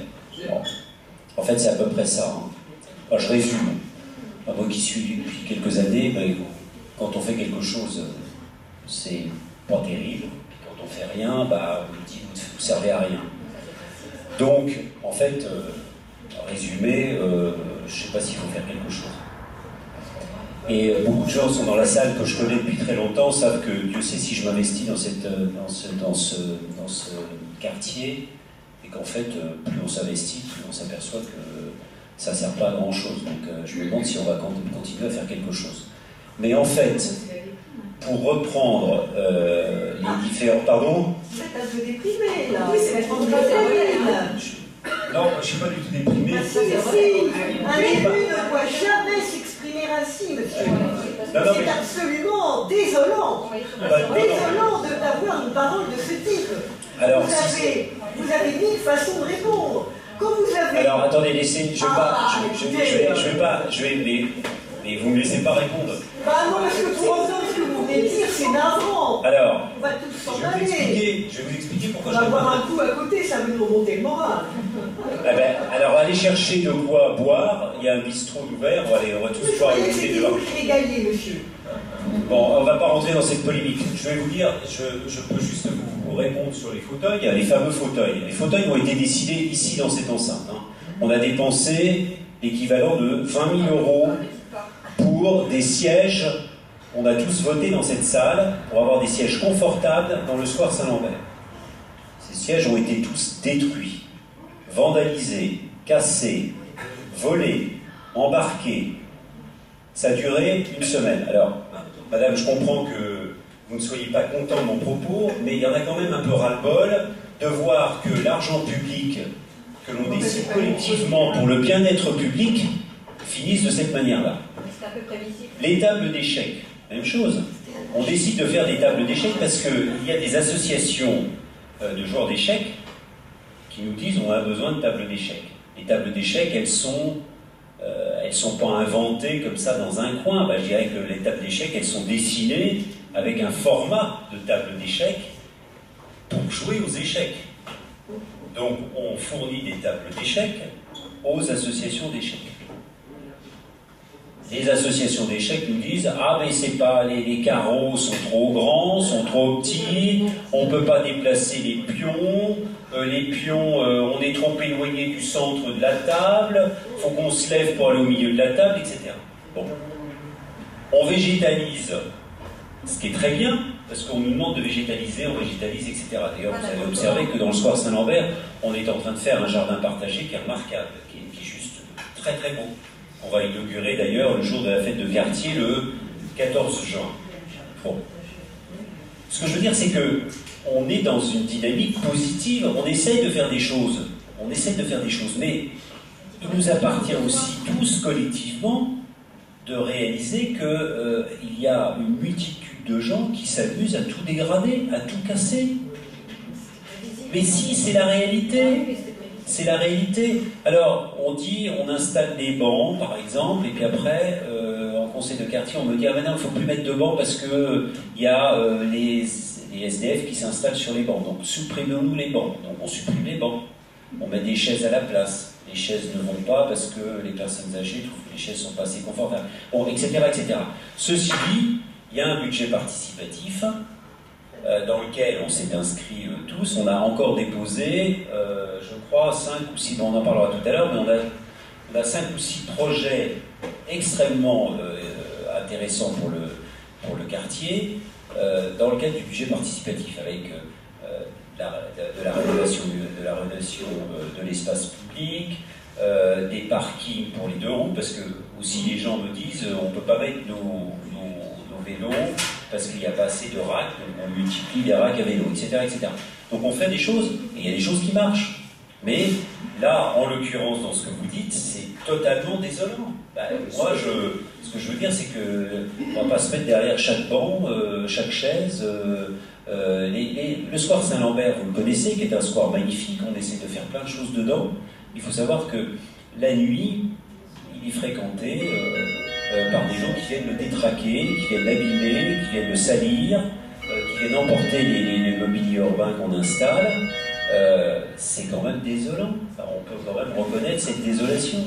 Voilà.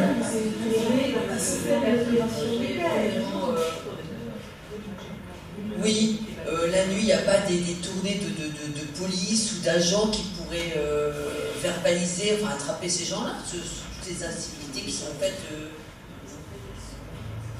Je ne sais pas. Sur l'aspect sécurité, il y a, malheureusement la police elle est occupée à faire autre chose, à notre grand désespoir, même si je veux dire qu'on a une police dans le 15e qui est plutôt un très bon commissaire de police d'abord, et puis avec des effectifs de police qui ont augmenté. Donc on est quand même le seul arrondissement de Paris où on a des effectifs qui ont augmenté. Et donc on a une présence policière qui est quand même accrue et efficace. D'ailleurs, ce qui s'est passé hier,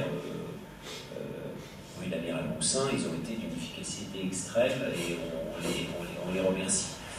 Après, le problème des squares qui sont occupés et visités la nuit, c'est très compliqué. Le square Saint-Lambert, vous avez vu, il est très facile de le franchir. On passe par-dessus la barrière d'une façon très facile. Et en plus, ceux qui passent par-dessus la barrière, ce ne sont pas des gens comme nous qui ont des douleurs de hanche ou de dos. Ce sont plutôt des jeunes extrêmement agiles et qui rentrent dans le square, qui font du trafic en tout genre et qui emportent les chaises, les fameuses chaises dont on a parlé. Il n'y a pas grand-chose à faire parce que moi j'ai demandé à ce qu'on surélève les grilles. On ne peut pas les surélever parce qu'elles sont classées. On ne peut pas doubler la hauteur des grilles, par exemple. Donc, malheureusement, je suis d'accord avec vous, mais là sur le square Saint-Lambert, par exemple, ou même le square Chérilou, on peut pas surveiller les squares la nuit, c'est pas possible. Donc il n'y a pas la solution, sauf la vigilance de chacun d'entre nous, quand on voit que le square est occupé la nuit, d'appeler la police pour que la police vienne. Mais la police ne peut pas être là en permanence. Mais par contre, la police peut se déplacer si on observe des mouvements dans le square Saint-Lambert. Il y a des gens dans la salle que je connais bien qui habitent au-dessus du square, autour du square Saint-Lambert et qui dominent le square Saint-Lambert. Et qui m'avertissent le soir et on prévient la police et la police vient spécifiquement quand on voit des mouvements à l'intérieur du square. Ça se fait très bien. Mais on ne peut pas avoir une ronde de police tous les soirs pour le square Saint-Lambert, en sachant qu'il y a d'autres quartiers qui sont pour le coup beaucoup plus dangereux et à surveiller. Est-ce qu'il est vraiment utile de faire appel à la police sans faire appel à des personnes assermentées qui pourraient éventuellement attraper ces gens-là, enfin les verbaliser? Il y aura peut-être une police municipale à Paris, hein, on espère, ce serait nécessaire. Mais voilà, il n'y a pas de les personnes assermentées sont avant tout soit la DDSP, soit la police nationale. Voilà. Mais il n'y a pas de. Si quelques gardiens sont assermentés, mais ont des pouvoirs de verbalisation, mais uniquement dans leur périmètre. Voilà. Oui, vous avez parlé tout à l'heure du square Adolphe Chériou. C'était simplement une idée parce qu'à une époque, enfin encore maintenant, on avait parlé de la trame verte, c'est-à-dire qui reliait Vaugirard jusqu'au square du commerce. Et on s'aperçoit qu'en fait le square Adolphe Chériou n'est pas tellement emprunté parce qu'il a été refait, certes, mais il y a toujours du sable. Et en fait, on s'aperçoit que les gens passent toujours sur les trottoirs très étroits de chaque côté. Et vous apercevez que ce square, en fait, ça n'a pas grand monde. Alors, est-ce qu'une idée, c'est simplement une idée, ce ne serait pas justement de faire l'allée, de la rendre publique, c'est-à-dire que quand les gens sortent du métro, ils peuvent passer par cette allée. Et vous mettez les grilles du côté des enfants, de l'air des enfants, mais vous laissez au moins, et ça fait vraiment une trame verte. Parce que la trame verte, quand elle est fermée aux horaires de square, c'est plus une trame verte pour le public. C'est simplement, vous traversez un square. Vous voyez ce que je veux dire?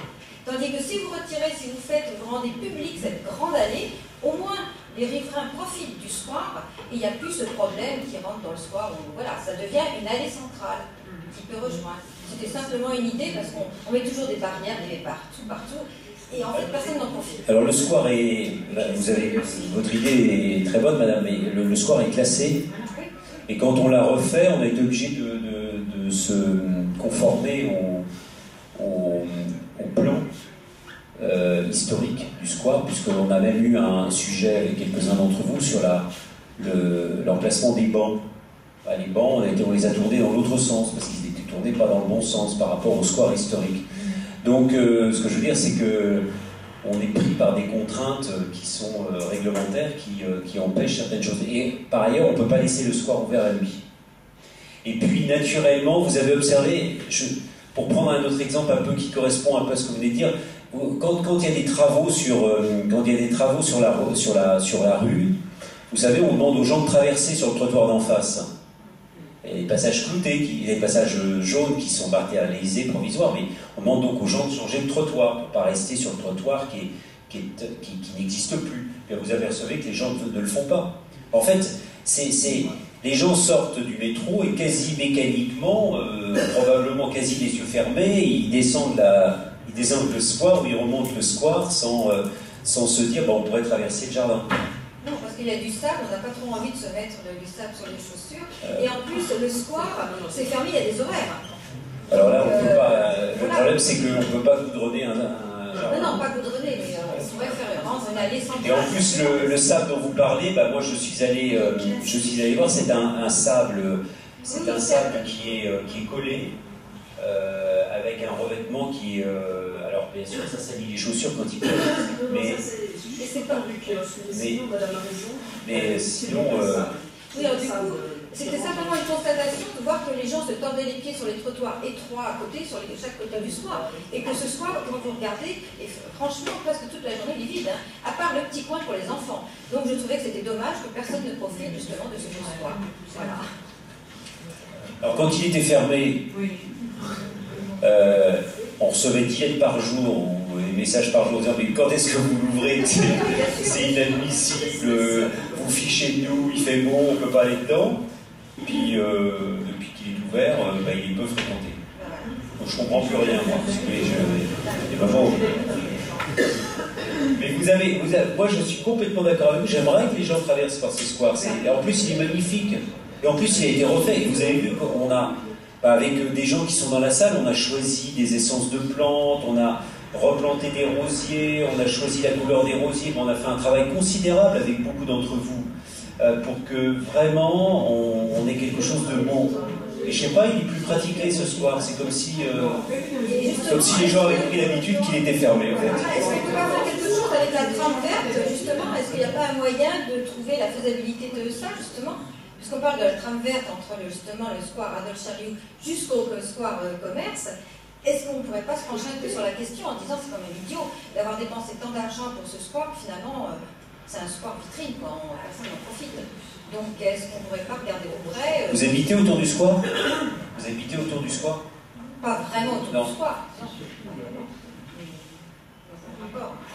Vous savez, c'est comme dans les places, vous avez des places qui sont très grandes aussi. Hein, donc... Parce qu'il y a une association de riverains autour du square, là, il y a plus de 400 personnes. Hein, ils sont contre, j'imagine. Et heureusement qu'ils ne sont pas là ce soir, parce que... Oui, mais je connais le problème, ça a été le même problème du côté du square du Commerce. C'est toujours l'intérêt privé sur l'intérêt général. Ah bah, bien sûr. Voilà. C'est pour ça qu'il ne faut mieux pas en parler. C'est pour ça que c'est extrêmement difficile de faire plaisir à tout le monde, où chacun a un peu tendance, parce qu'on est tous un peu pareil, on défend notre coin, notre quartier, et encore notre quartier, on défend notre rue, notre trottoir, peut-être voir notre devant de maison, d'immeuble, mais c'est un peu... on est tous pareils, hein, on défend notre petit coin. Quand on défend des besoins pour tout le monde, c'est différent. Combien de personnes parce que Madame Hoth a tout à l'heure parlé d'une application qui s'appelle Dans ma rue, qui est remarquable. Hein.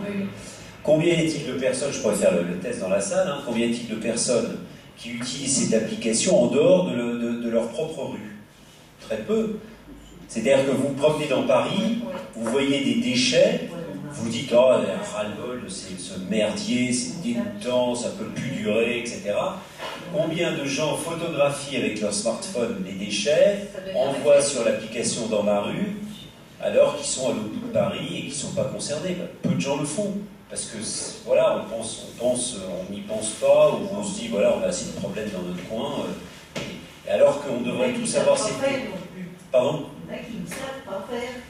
Ah oui, oui, bah ça c'est l'application, c'est les applications sur les téléphones maintenant, après chacun utilise son téléphone comme il peut, mais cette application, par exemple, sur la propreté est sensationnelle. Bah, moi je l'utilise assez souvent, c'est beaucoup plus efficace. Bah, moi je trouve qu'il est plus efficace pour moi de mettre un déchet, un encombrant que je vois par exemple à l'autre bout du quartier ou dans un autre quartier sur l'application Dans ma rue que de téléphoner au service technique et de leur dire de venir déplacer l'encombrant. C'est plus facile d'utiliser et c'est très efficace. Ils le font souvent dans la journée, pendant la demi-heure. Et donc, quelque part, ça participe à la vie de la cité, à la vie de chacun d'entre nous, mais c'est difficile d'aller s'occuper des problèmes des autres. C'est compliqué. Mais c'est humain, c'est pas très grave.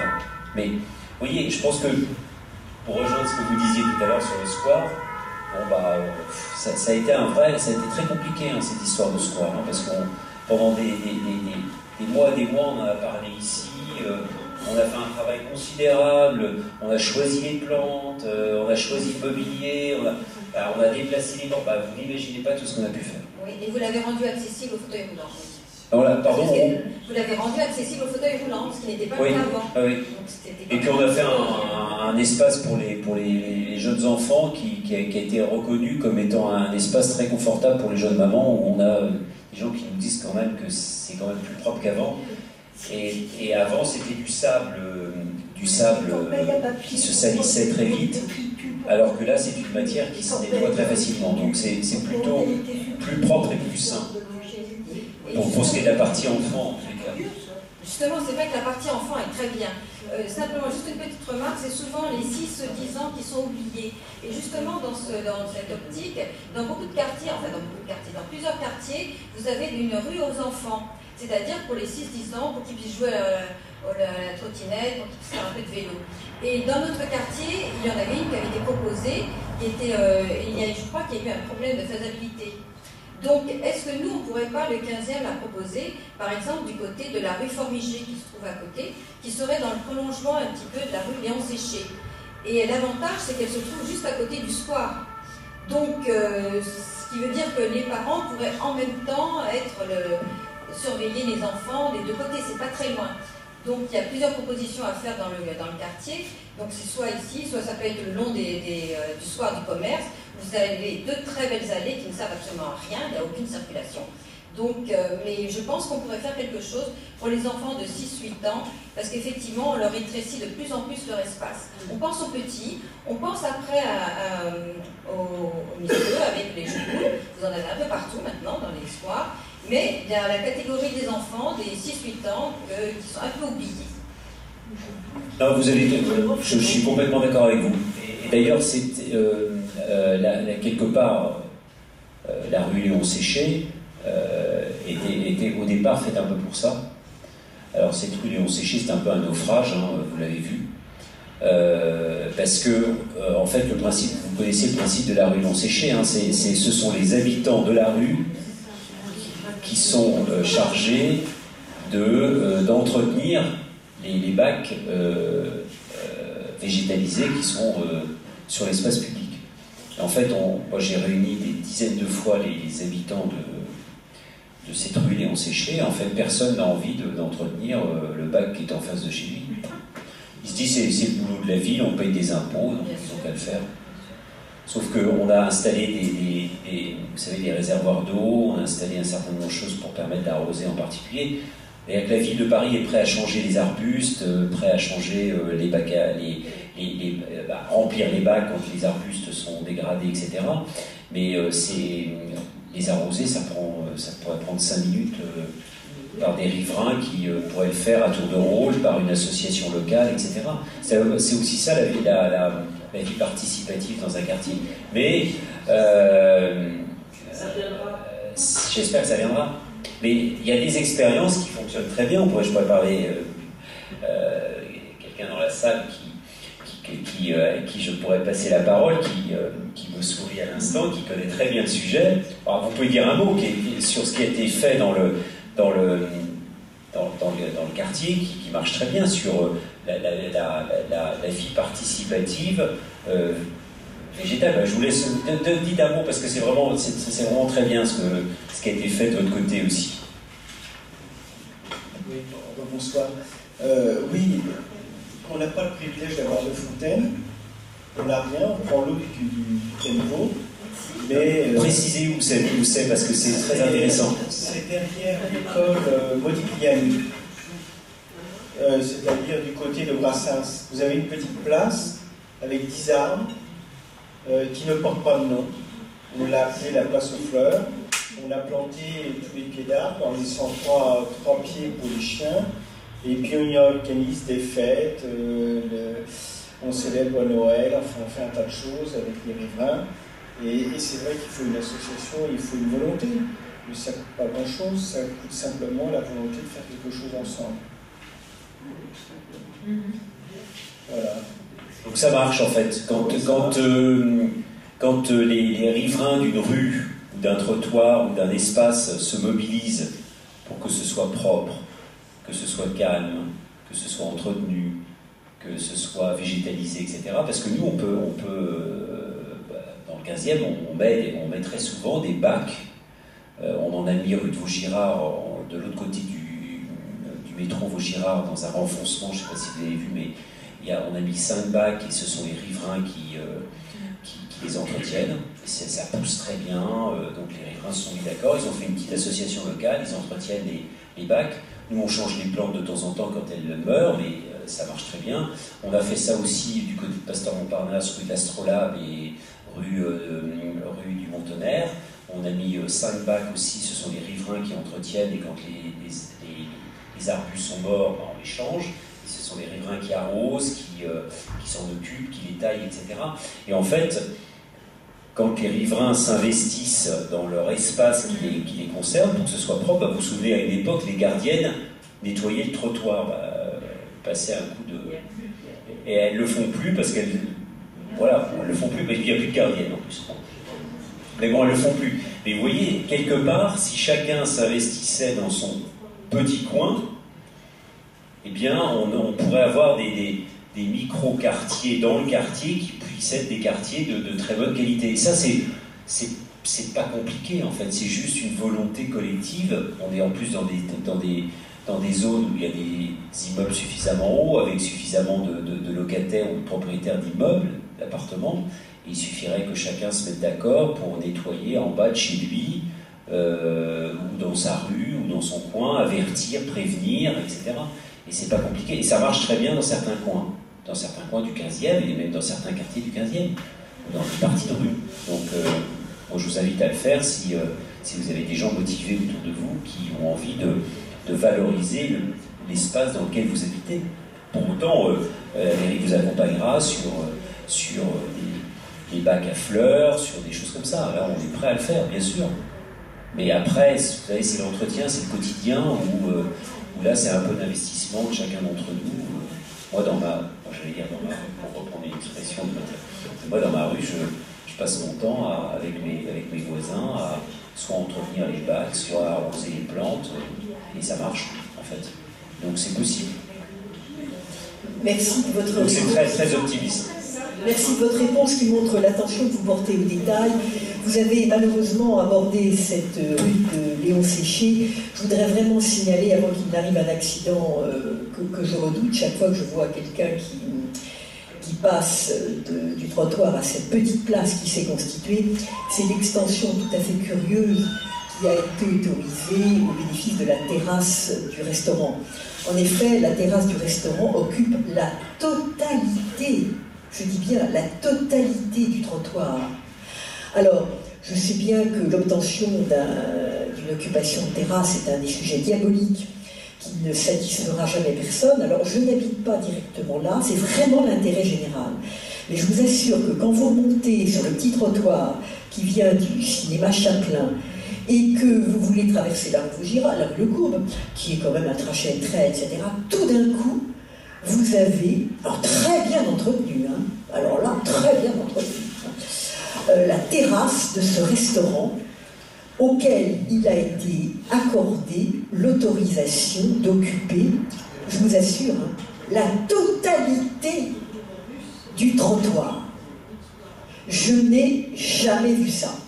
Alors, le charme des recours administratifs en matière d'occupation d'espace public est un des grandes joies du droit administratif. Je ne m'y livrerai pas, mais je vous assure qu'il y a une question de responsabilité de l'élu qui a instruit ce dossier et qui a donné cette autorisation.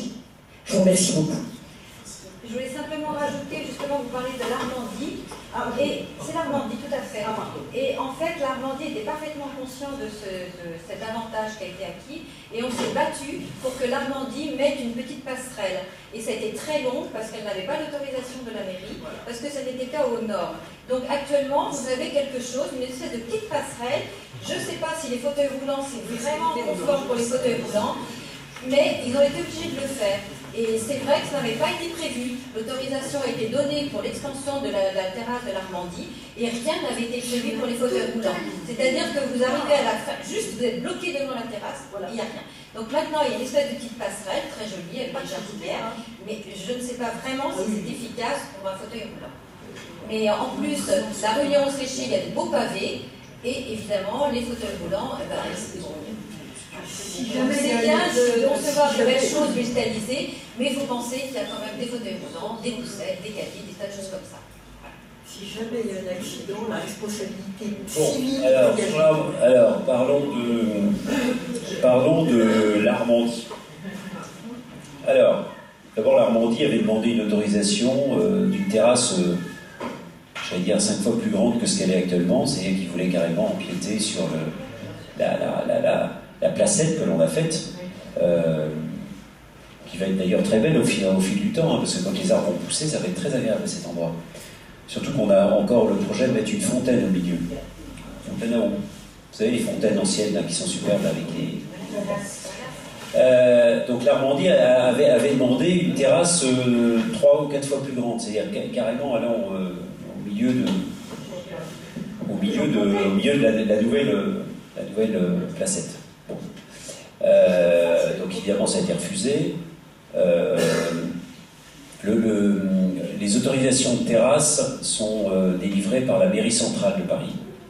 Donc c'est pas délivré par la mairie du 15e arrondissement. La mairie du 15e arrondissement donne un avis mais la décision finale est donnée par les services de Madame Hidalgo.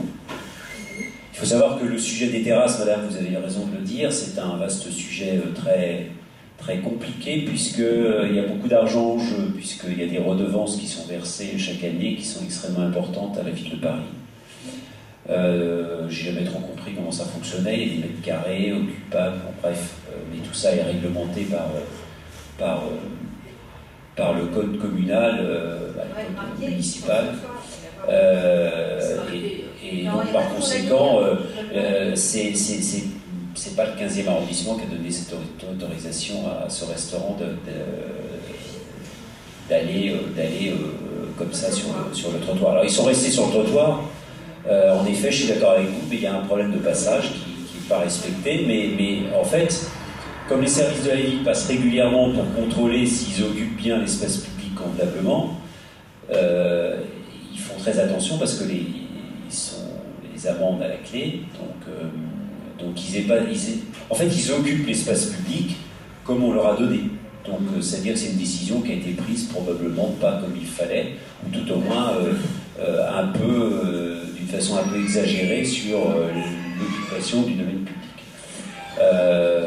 C'est plus un trottoir, donc à ce moment-là, ah ben il n'y a plus de trottoir. Mais non, à ce moment-là, Le trottoir a été carrément supprimé puisque la ville de Paris considère que les gens maintenant peuvent aller sur la place et non plus sur le trottoir. Malgré tout, il y a un tout petit trottoir avec un petit dénivelé encore. Il y a encore un petit dénivelé, il y a à peu près 5 cm, donc c'est extrêmement dangereux. Mais voilà, malheureusement, la mairie du 15e ne donne pas les autorisations de terrasse. Parce que c'est pareil pour les restaurants L'Auvergnat, pour le Cap, la boîte aux lettres, je ne sais pas si vous voyez devant la mairie, il y a une boîte aux lettres contre le bâtiment, enfin, je ne connais pas le numéro, mais il est complètement bouffé par les Troènes du Cap, je crois que ça s'appelle le Cap. Évidemment, c'est pas chez nous, mais la convention avec le manège, le petit coin de la convention qui n'est pas chez nous, mais de l'autre côté, et on a le droit de le regarder, il y a vraiment là, on se demande où passent les piétons. Parce que entre le manège et les terrasses, alors là, c'est vraiment, il y a du tout. Donc là, moi, il me semble que ça pourrait être intéressant de poser la question du piéton. Est-ce que le piéton est bienvenu le piéton est-il appelé à disparaître, voilà. Et est-ce une espèce en voie de disparition? Si on fait les photos de certains endroits du 15e, c'est une espèce en voie de disparition. Je vois qu'un trottoir est élargi. Au contraire, il y a de plus en plus d'espace pour le piéton. Si on regarde bien les élargissements des trottoirs, il y a beaucoup de choses. Ah non, un élargissement de trottoir, c'est une rangée de tables supplémentaires pour le café qui y est. C'est le cas, c'est pas toujours le cas, mais c'est vrai. C'est toujours le cas, monsieur. Regardez le café qui est à l'angle de Vaugirard. Bientôt, ils mettront une table à l'entrée du métro. Je ne sais pas jusqu'où ça ira. Avec la table, on ira dans le square, peut-être. Ce sera délicieux. C'est un tremplin. Mais le juste fait, c'est de faire le marquage au sol. C'est plus simple. Alors, j'avais une petite question. Alors, on a parlé des restaurateurs, puisqu'effectivement, il y a la question des terrasses. Alors, justement, je vais revenir sur les déchets. Comment ça se passe avec les différents restaurateurs? Parce que parfois, bon, on a les odeurs des restaurants. Enfin, comment ça se passe concernant les déchets? Est-ce qu'ils sont assez coopératifs, organisés? Enfin, voilà, c'était ma petite question sur ça.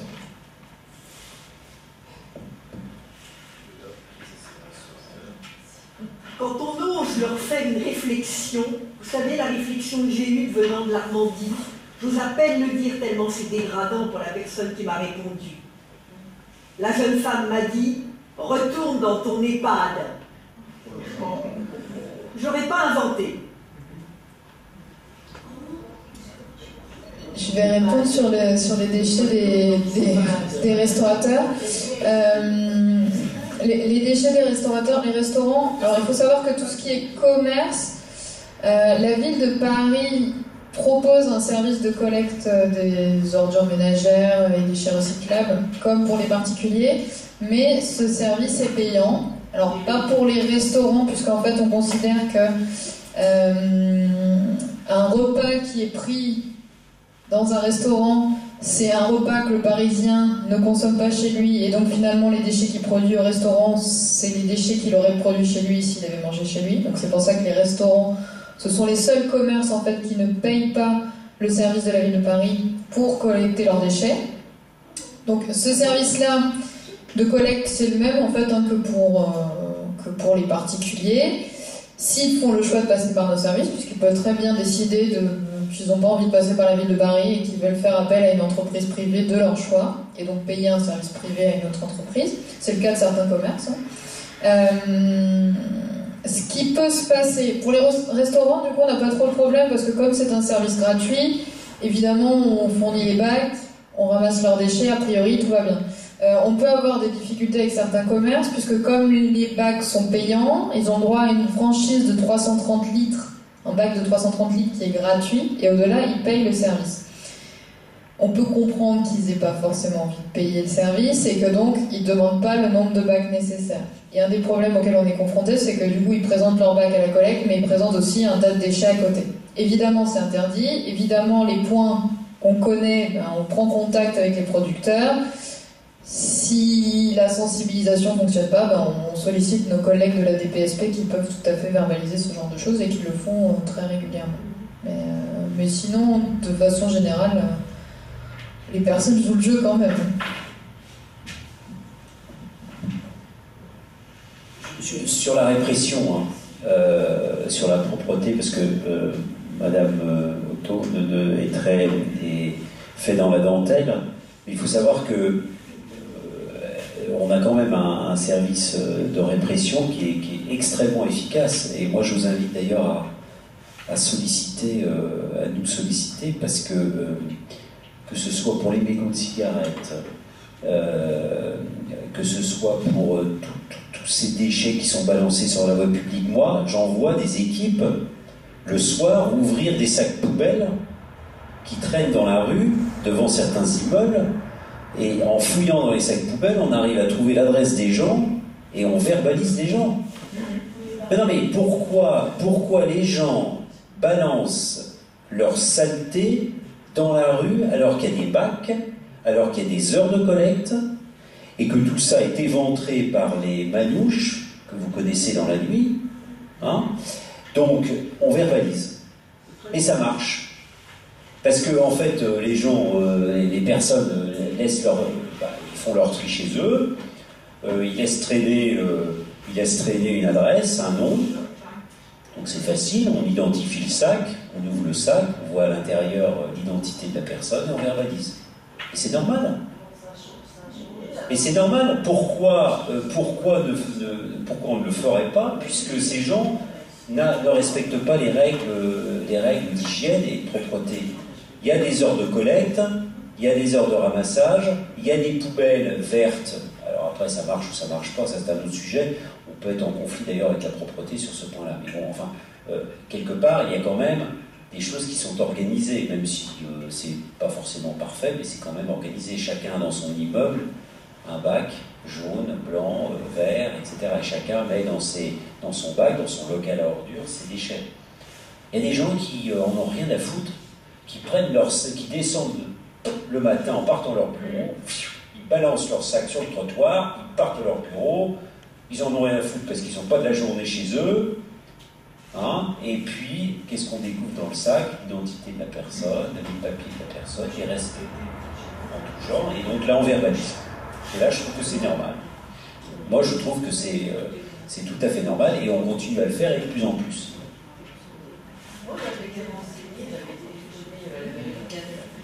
Moi, je m'étais renseignée parce que je connaissais des personnes qui jetaient régulièrement leurs sacs d'ordures ménagères sur le trottoir, et donc j'avais fait appel à la mairie il y a quelques années. Et donc on m'avait dit on ne peut pas verbaliser tant que la personne n'a pas été prise sur le fait, quoi. Voilà. Donc ça a changé alors. Mais en fait non, tout le monde ne laisse pas son identité dans les sacs poubelles en fait. Quand les inspecteurs ils fouillent les sacs, soit ils tombent sur une enveloppe, un carton, quelque chose où il y a une adresse, mais évidemment dans tous les sacs qu'ils fouillent, ils ne trouvent pas quelque chose. Et donc effectivement, s'il n'y a rien, ils ne peuvent pas verbaliser. Et il faut qu'ils prennent la personne sur le fait. C'est beaucoup plus facile avec des commerces en général de verbaliser. en fouillant dans un sac, parce qu'en plus le commerce il est ouvert la journée, oui, ou un restaurateur, tout à fait. Mais ils peuvent le faire, et ils le font énormément. Il y a aussi l'adjoint au maire du 15e, M. Pinet, en charge de la propreté, qui envoie des courriers aux personnes quand ils trouvent les identités, il leur envoie un courrier en rappelant les règles, ça accompagne le PV. Ce qui est très bien, c'est qu'on a été investigation en cours. J'ai vu plusieurs fois, mais j'ai trouvé ça très très bien, sur ce genre de début complètement effectivement de la marque. Il y avait un petit panneau qui devait venir de chez vous, investigation en cours. Je pense que pour les gens qui ont des attitudes comme le décrit madame, ça peut être dissuasif de voir ça, on se dit tiens, oui, effectivement. Et on va dans le bac de l'immeuble. Ça l'est parce que, alors ce dispositif-là, pour l'instant, il n'est pas déployé sur tout l'arrondissement, mais à terme, ça va être le cas.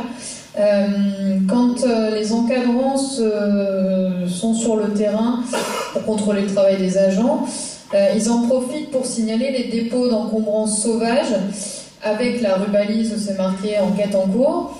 Et ils font un signalement via l'application Dans ma rue parce qu'elle nous sert aussi à nous en interne. On fait aussi des signalements pour nos collègues ou même pour nous, pour avoir... Parce que quand on a un signalement, après ça apparaît dans les choses à faire, ça nous facilite la vie.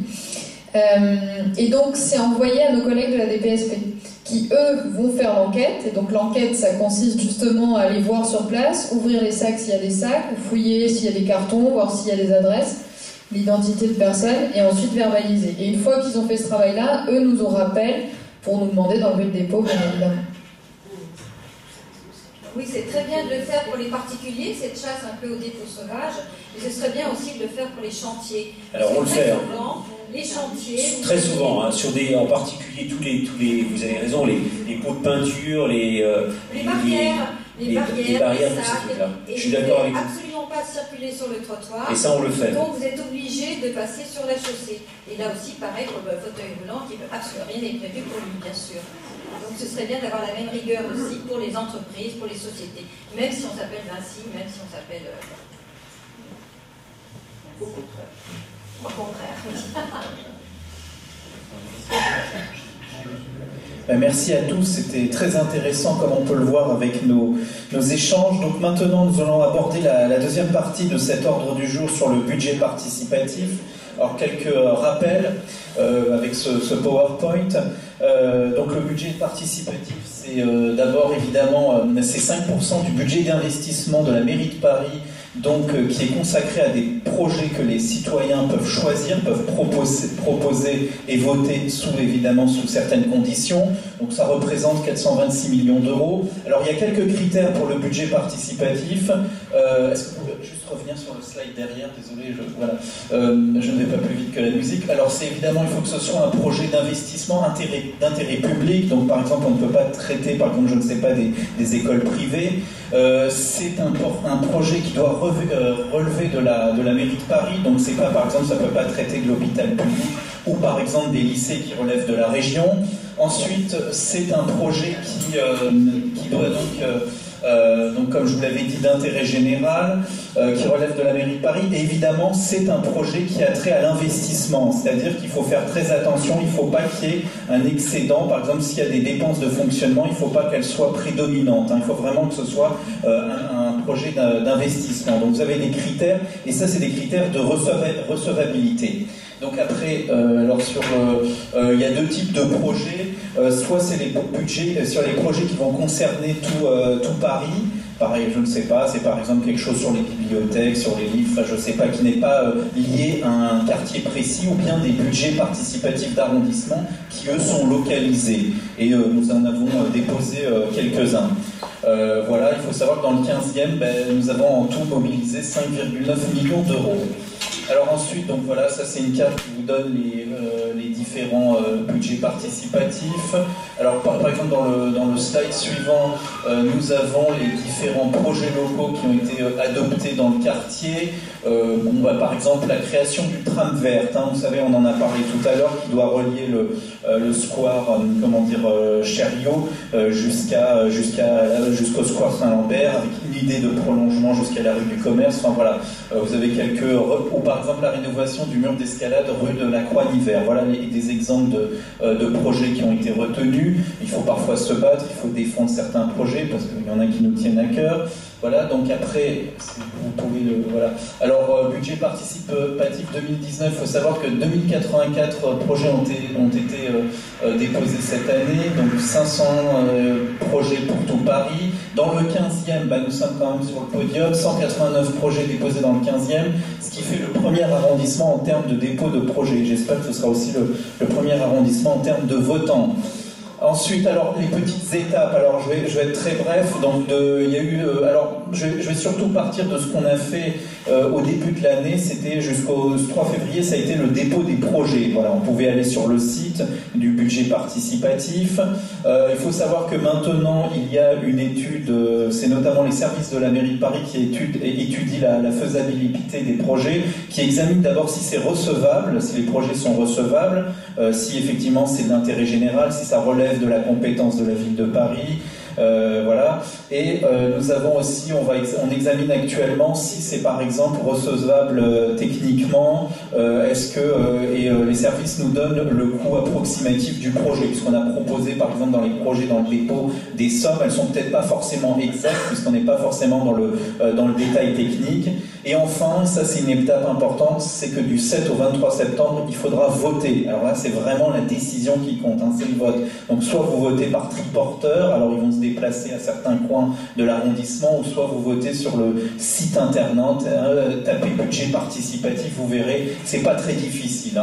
Alors si on peut aller au slide suivant, donc voilà, alors donc on a eu quelques projets de réaménagement de l'espace public, par exemple des projets d'aménagement de places ou de rues, création par exemple dans les murs végétalisés, et alors on va voir justement si vous pouvez avancer sur le... Voilà, alors 6 projets ont été portés par le conseil de quartier, un projet sur le square Saint-Lambert sur la découverte des essences végétales, un projet de parking deux roues rue Alain Chartier entre le 18 et le 24, alors il n'y a pas du tout d'habitants entre le 18 et le 24 pour les 2 roues, puisque ça pose un problème à Paris, un embellissement de la sortie du métro Convention, voilà, on l'avait déposé les années précédentes, un projet d'équipement des cours d'école en jeu et en marquage au sol, voilà, ça aussi c'est un projet d'entourage d'arbres en béton dangereux, voilà, et enfin un nouvel auditorium pour le square Saint-Lambert, voilà, donc 6 projets. Alors 6 projets ont été déclarés recevables, depuis à peu près le 20 mars on a des réponses. Alors attention, recevabilité, ça ne veut pas dire que le projet est adopté, mais en tout cas ça veut dire qu'il répond aux critères d'intérêt général, aux critères ça entre effectivement dans les dépenses, c'est une dépense d'investissement, et c'est évidemment quelque chose qui relève de la mairie de Paris. Alors on a le parking 2 roues, la mise en lumière de la mairie du 15e arrondissement est aussi un projet recevable, la découverte des essences végétales, l'entourage d'arbres en béton dangereux, un projet de dépose minute handicapé pour les personnes à mobilité réduite. Pardon ? C'est quoi le béton dangereux? C'est une recommandation, le béton dangereux. C'est un projet qui a été déposé, je crois pas. C'est dangereux pour qui? Oui, dangereux pour ceux qui le font.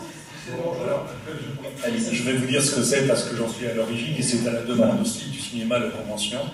Sur la place dite de la Convention, il y a deux arbres qui sont entourés par une bande de béton de 10 cm de hauteur sur un diamètre d'environ 3 mètres et qui sont extrêmement dangereux. Plusieurs personnes ont chuté dessus en traversant la place. Donc ça nous a été signalé, et parmi les projets, j'ai proposé à ce qu'on supprime cet entourage de béton autour de l'arbre. La formulation est, je vais comme on se bien, il faut dire suppression du béton dans le sol. Oui, c'est... Sinon, comment est-ce que c'est une préconisation?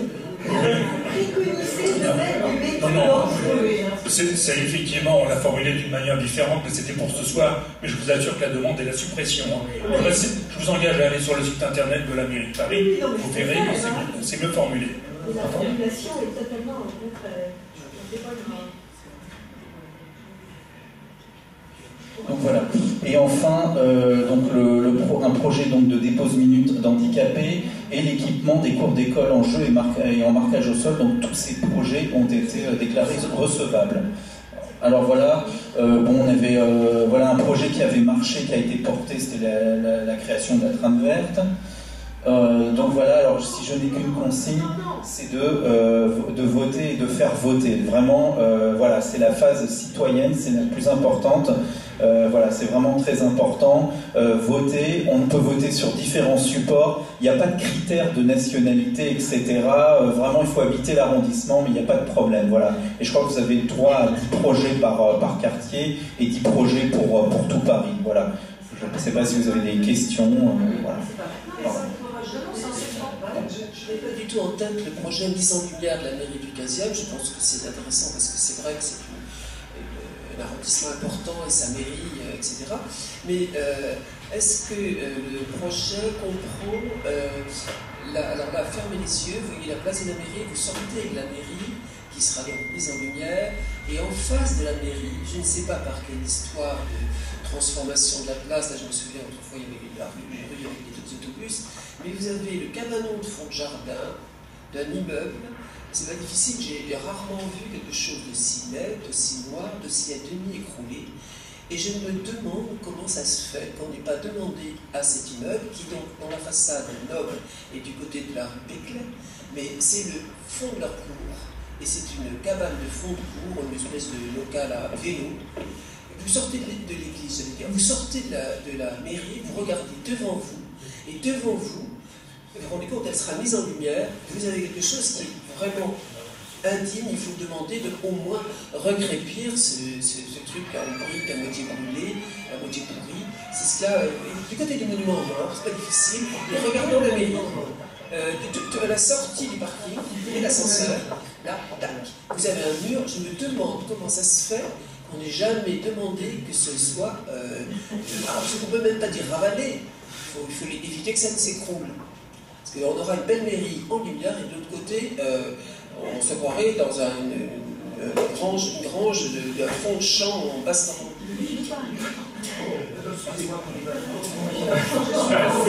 C'est charmant. C'est charmant pour ceux qui sont les Valormans. S'il y en a dans la salle. J'ai bien compris qu'on parlait du budget participatif. Hein, bon. Alors moi j'ai une petite question, et peut-être l'avez-vous déjà traité au début de l'année, c'est de savoir où en sont nos budgets de quartier. Si les choses n'ont pas changé, nous avons en début d'exercice civil 8 000 € pour des petits achats divers et variés. Ce qui fait quand même pour les 10 conseils de quartier de l'arrondissement un petit PQ de 80 000 €, c'est pas grand-chose, mais enfin, encore faut-il le consommer. J'avais cru comprendre que si nous ne le consommons pas, ce sont des façons qu'il n'y a pas un projet pour absorber ces financements, ce sont des financements qui tombent, c'est-à-dire qu'ils ne sont pas automatiquement reportés à l'année suivante. Quand on voit un petit peu les délais pour mettre en place des financements selon les règles des finances publiques, il faut se dépêcher, parce que si on démarre au mois d'août, c'est trop tard. Au mois de septembre, je ne vous en parle pas. Donc c'est maintenant, me semble-t-il, qu'il faut commencer à avoir des projets pour absorber nos 8 000 €.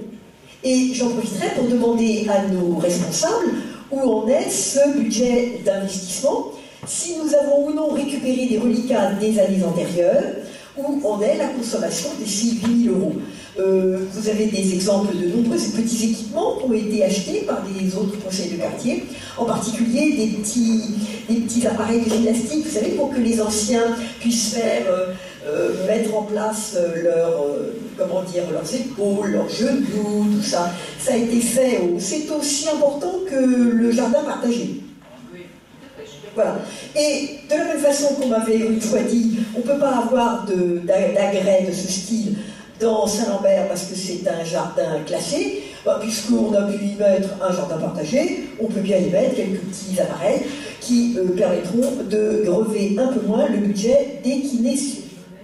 De kinésie, puisqu'on sera tous souples comme des robots. Demain, soir des guerres, c'est très très bien. Pour les amis, très bien. Ça coûte 8 000 €. C'est eux, on dépense tout. Où en sont nos financements? Ça. Alors. Oui. Oui. Vous avez peur parce que vous avez peur. Non, soyez rassurés.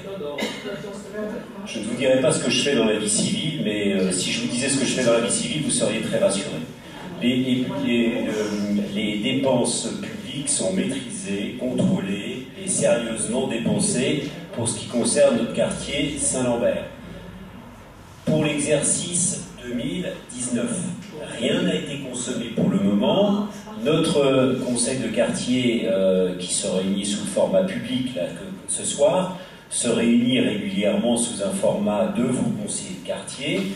Et ce sont vos conseillers de quartier qui sont malheureusement pas très nombreux ce soir, mais je remercie ceux qui sont là, qui proposent avec les propositions des uns et des autres un certain nombre d'investissements possibles qui peuvent être, comme vous le savez, je rappelle, ça peut être des arbres, ça peut être des bancs, ça peut être des chaises, ça peut être des tables de jeu, ça peut être une... par exemple, on avait proposé une année d'identifier chaque essence d'arbre dans le square Saint-Lambert par des petites plaques, des petites informations pédagogiques. Bon, il y a un certain nombre de choses qui ont été proposées sur les années précédentes. Donc les crédits ont été consommés sur les années précédentes, normalement. Donc je tiens à votre disposition si vous souhaitez le détail de ce qui a été consommé, il n'y a aucun problème. Pour ce qui est de l'année 2019, effectivement, nous avons la possibilité de dépenser 8 800 € je crois, de mémoire. Donc si vous avez des propositions, on est prêt à les recueillir, les examiner lors de notre prochaine réunion et d'entamer avec les services techniques de la ville les études de faisabilité de l'implantation de ce que vous souhaitez avoir. Il n'y a aucun problème. En sachant que, pour vous donner un ordre d'idée, par exemple, planter un arbre, ce qui est le souci de chacun, hein, moi j'ai souvent des demandes, planter un arbre, eh bien c'est pas l'arbre qui coûte cher, hein, parce que l'arbre, il y en a plein les pépinières de la ville, il y a des très bons sujets, c'est le problème de planter un arbre, c'est qu'est-ce qu'il y a dans le sol. Et très souvent à Paris, on a des sols qui sont très contraints, c'est-à-dire il y a des canalisations, il y a des canalisations électriques, des canalisations d'eau, on ne peut pas creuser parce qu'il y a du béton, etc., etc. Donc on ne peut pas faire tout et n'importe quoi, il faut juste essayer de trouver des idées qui sont recevables à l'échelle de la configuration dans laquelle vous souhaitez voir le mobilier urbain ou la végétalisation s'installer. Mais moi je suis à l'écoute de toutes les demandes possibles et imaginées, y compris des demandes qui peuvent paraître un peu individuelles. Par exemple, si vous dites, moi, on peut mettre des bacs à fleurs dans votre rue ou dans un recoin de rue, bien parlez-moi et on le fera, si c'est possible, bien sûr. Donc pour 2019, les crédits sont à consommer. Est-ce que, excusez-moi, c'est moi qui ai le micro, le budget participatif peut sembler à un citoyen ordinaire quelque chose de lointain, une espèce d'utopie, on lance un truc, ça revient, ça ne revient pas, etc. En revanche, ces crédits-là, ils sont proches des citoyens. Il me semble que pour redonner une dynamique au conseil du quartier, dont le nombre des participants aussi, on est tous un peu désolés qu'il y en ait si peu, mais donc il me semble qu'il faudrait rendre visible ces crédits des conseils de quartier. Je n'ai pas dit le budget participatif parce que tout de suite c'est les pimpons, regardez ce qu'on a fait, et bon, en dépit de tout ce qu'on a dit tout à l'heure, les ajustements ne sont pas. Mais donc il me semble que c'est les 8 000 €, ça serait intéressant que dans le bulletin municipal, comme ça, il y ait une énumération, qu'il y ait en tout cas une publicité pour que les gens se disent « Ah oui, tiens, ça peut servir à ça, et c'est près de moi, c'est proche, je peux rêver en proximité. » Surtout l'ordonnateur et le maire du 15e, c'est ça qui est important. La décision ne remonte pas à la ville, celui qui a la maîtrise des crédits, et c'est assez remarquable pour être noté, le signataire est le maire d'arrondissement. Donc la décision est rapide. Donc ça peut être sur le déplacement là. Merci de cette précision, madame, parce qu'en effet, ça rend les choses plus accessibles et plus directes. À la différence du budget participatif, qui est quelque chose, certes, de très positif, parce qu'au moins, on a pu, grâce à ça, financer quelques aménagements dans le 15e qui n'auraient jamais pu être faits parce que la maire de Paris refusait de nous les accorder. Moi, je cite l'exemple, alors que ça plaise ou ça plaise pas, mais la place Cambronne, par exemple, a été complètement refaite grâce au budget participatif. Elle n'aurait jamais été refaite si par une procédure normale, parce que c'est c'est quelques millions d'euros, hein, quand même. Pareil, vous avez sur Pasteur Montparnasse, par exemple, il va y avoir une végétalisation du boulevard de Girard et du boulevard Pasteur qui va être financée grâce au budget participatif qui a été voté par les habitants du 15e arrondissement. Donc c'est quelque chose d'opérationnel, d'efficace, de rapide, et ça c'est le vrai budget participatif. Et donc qui n'a rien à voir évidemment avec les crédits qui sont alloués au conseil de quartier de 8 000 € dont on parlait tout à l'heure. Moi j'aurais une suggestion. Est-ce qu'on peut acheter des statuts? Il faut savoir quelle est ma suggestion, je le redis quand je viens sur la place pour figurez-vous, imaginez que vous prenez quelquefois le square Saint-Lambert, le square chez lui. Donc sortez du métro, vous avez une statue. Quand je suis arrivée la première fois, je me suis dit, mon Dieu, c'est la statue du choléra, en 1830, on voit une dame, les enfants tout autour. Non, figurez-vous que ça s'appelle la maternité. C'est épouvantable pour les femmes, toutes les femmes du quartier devraient faire un sitting autour. C'est une statue épouvantable, c'est l'horreur. Les enfants sont là, et elle est complètement attachée. Il faudrait changer.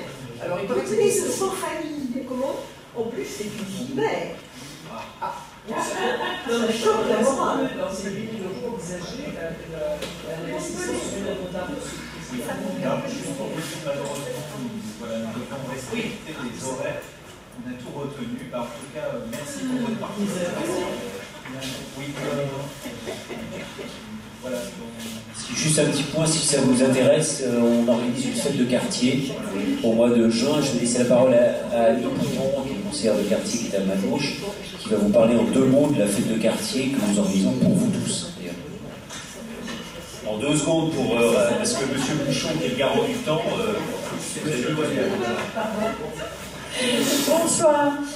Donc, je vais vous donner le thème de notre prochaine fête de quartier qui sera animé autour d'ateliers culinaires interactifs. On espère que cette manifestation nous permettra d'échanger, de déguster, de partager autour de l'alimentation de qualité, avec des produits bio notamment. Nous avons approché de nombreux partenaires locaux qui apporteront à cette fête un périmètre très large culinaire. On vous réserve bien sûr aussi des surprises. Et donc cette fête aura lieu le vendredi 14 juin de 17h à 19h au Square Saint-Lambert, qui nous a toujours porté chance depuis que nous organisons nos fêtes. Voilà, commencez à en parler autour de vous, venez très nombreux. Je pense que vous allez passer un très bon moment d'amusement et de découverte surtout. Et voilà, écoutez, je pense que je vous laisse la parole. C'est financé avec quoi? Alors c'est le budget. C'est le budget de fonctionnement du conseil de quartier. Nous avons 3 300 environ euros qui ne sont pas dépensés en totalité pour chaque fête d'ailleurs, hein, puisque nous essayons toujours d'avoir un budget très serré et nous sommes très très sérieux dans l'utilisation de ce budget. Mais nous tenons à votre disposition.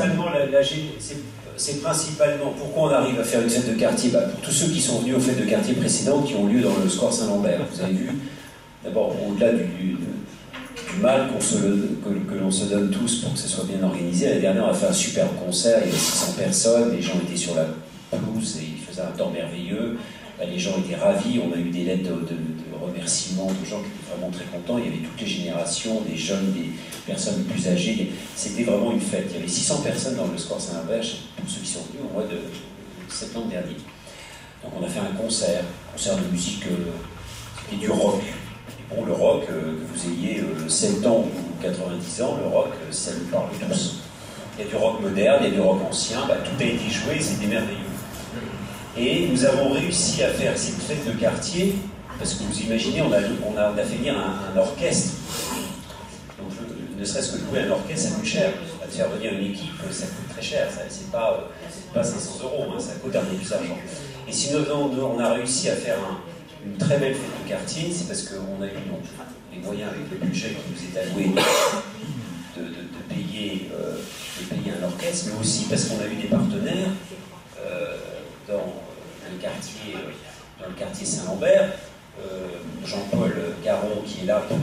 Hervé, qui représente les commerçants de Saint-Lambert. Grâce à tous les commerçants du quartier Saint-Lambert, on a réussi à faire quelque chose de sensationnel. On a réussi à distribuer 50 kilos de bonbons, de gâteaux, de viennoiseries, parce que le Carrefour nous en a donné, parce que Leader Price nous en a donné, etc. On a été doté de prix, de livres, on a fait une tombola, on a eu des places de cinéma gratuites qui ont été distribuées aux habitants du 15e qui étaient là pour cette fête. Bon, on a fait quelque chose, c'est quelque chose qu'on fait bénévolement avec beaucoup d'efforts et grâce à l'association de chacun d'entre nous. Mais c'est aussi beaucoup vos commerçants qui sont très impliqués dans cette fête de quartier. Et d'ailleurs, ils le seront à nouveau au travers de ce qu'Annie vous a dit à l'instant. Donc c'est vraiment quelque chose où tout le monde est le bienvenu, y compris vous tous. Si vous avez envie de venir nous aider, venez nous aider à organiser cette fête de quartier dans le soir Saint-Lambert cette année, le 14 juin. Voilà, le soir. Sur le thème de la bio, alimentation, bref, tout ce qui est cadre de vie, tout ce qui parle aujourd'hui en ce moment et qui est important pour nous tous. Jean-Paul, tu veux dire un petit mot sur juste les commerçants parce que c'est important? Oui, effectivement, je peux dire quelque chose, c'est que les commerçants sont très impliqués et reconnaissent qu'il faut absolument animer notre quartier. Lorsqu'on va aller les solliciter, surtout que je les connais depuis un certain nombre d'années, ils n'hésitent pas éventuellement à donner ce qu'ils peuvent et pouvoir animer nos fêtes. On a même eu des bouteilles de chez Nicolas qu'on a pu faire gagner. On a même eu des personnages de Walt Disney qui nous avaient été offerts par le cinéma Gaumont. On a eu plein de choses à distribuer et ça a mis une ambiance absolument extraordinaire. Pour cette année, il y aura d'autres choses, bien entendu. Mais là, on ne va peut-être pas aller solliciter les commerçants cette année parce que ça fait déjà 2 ans de suite qu'on va les voir.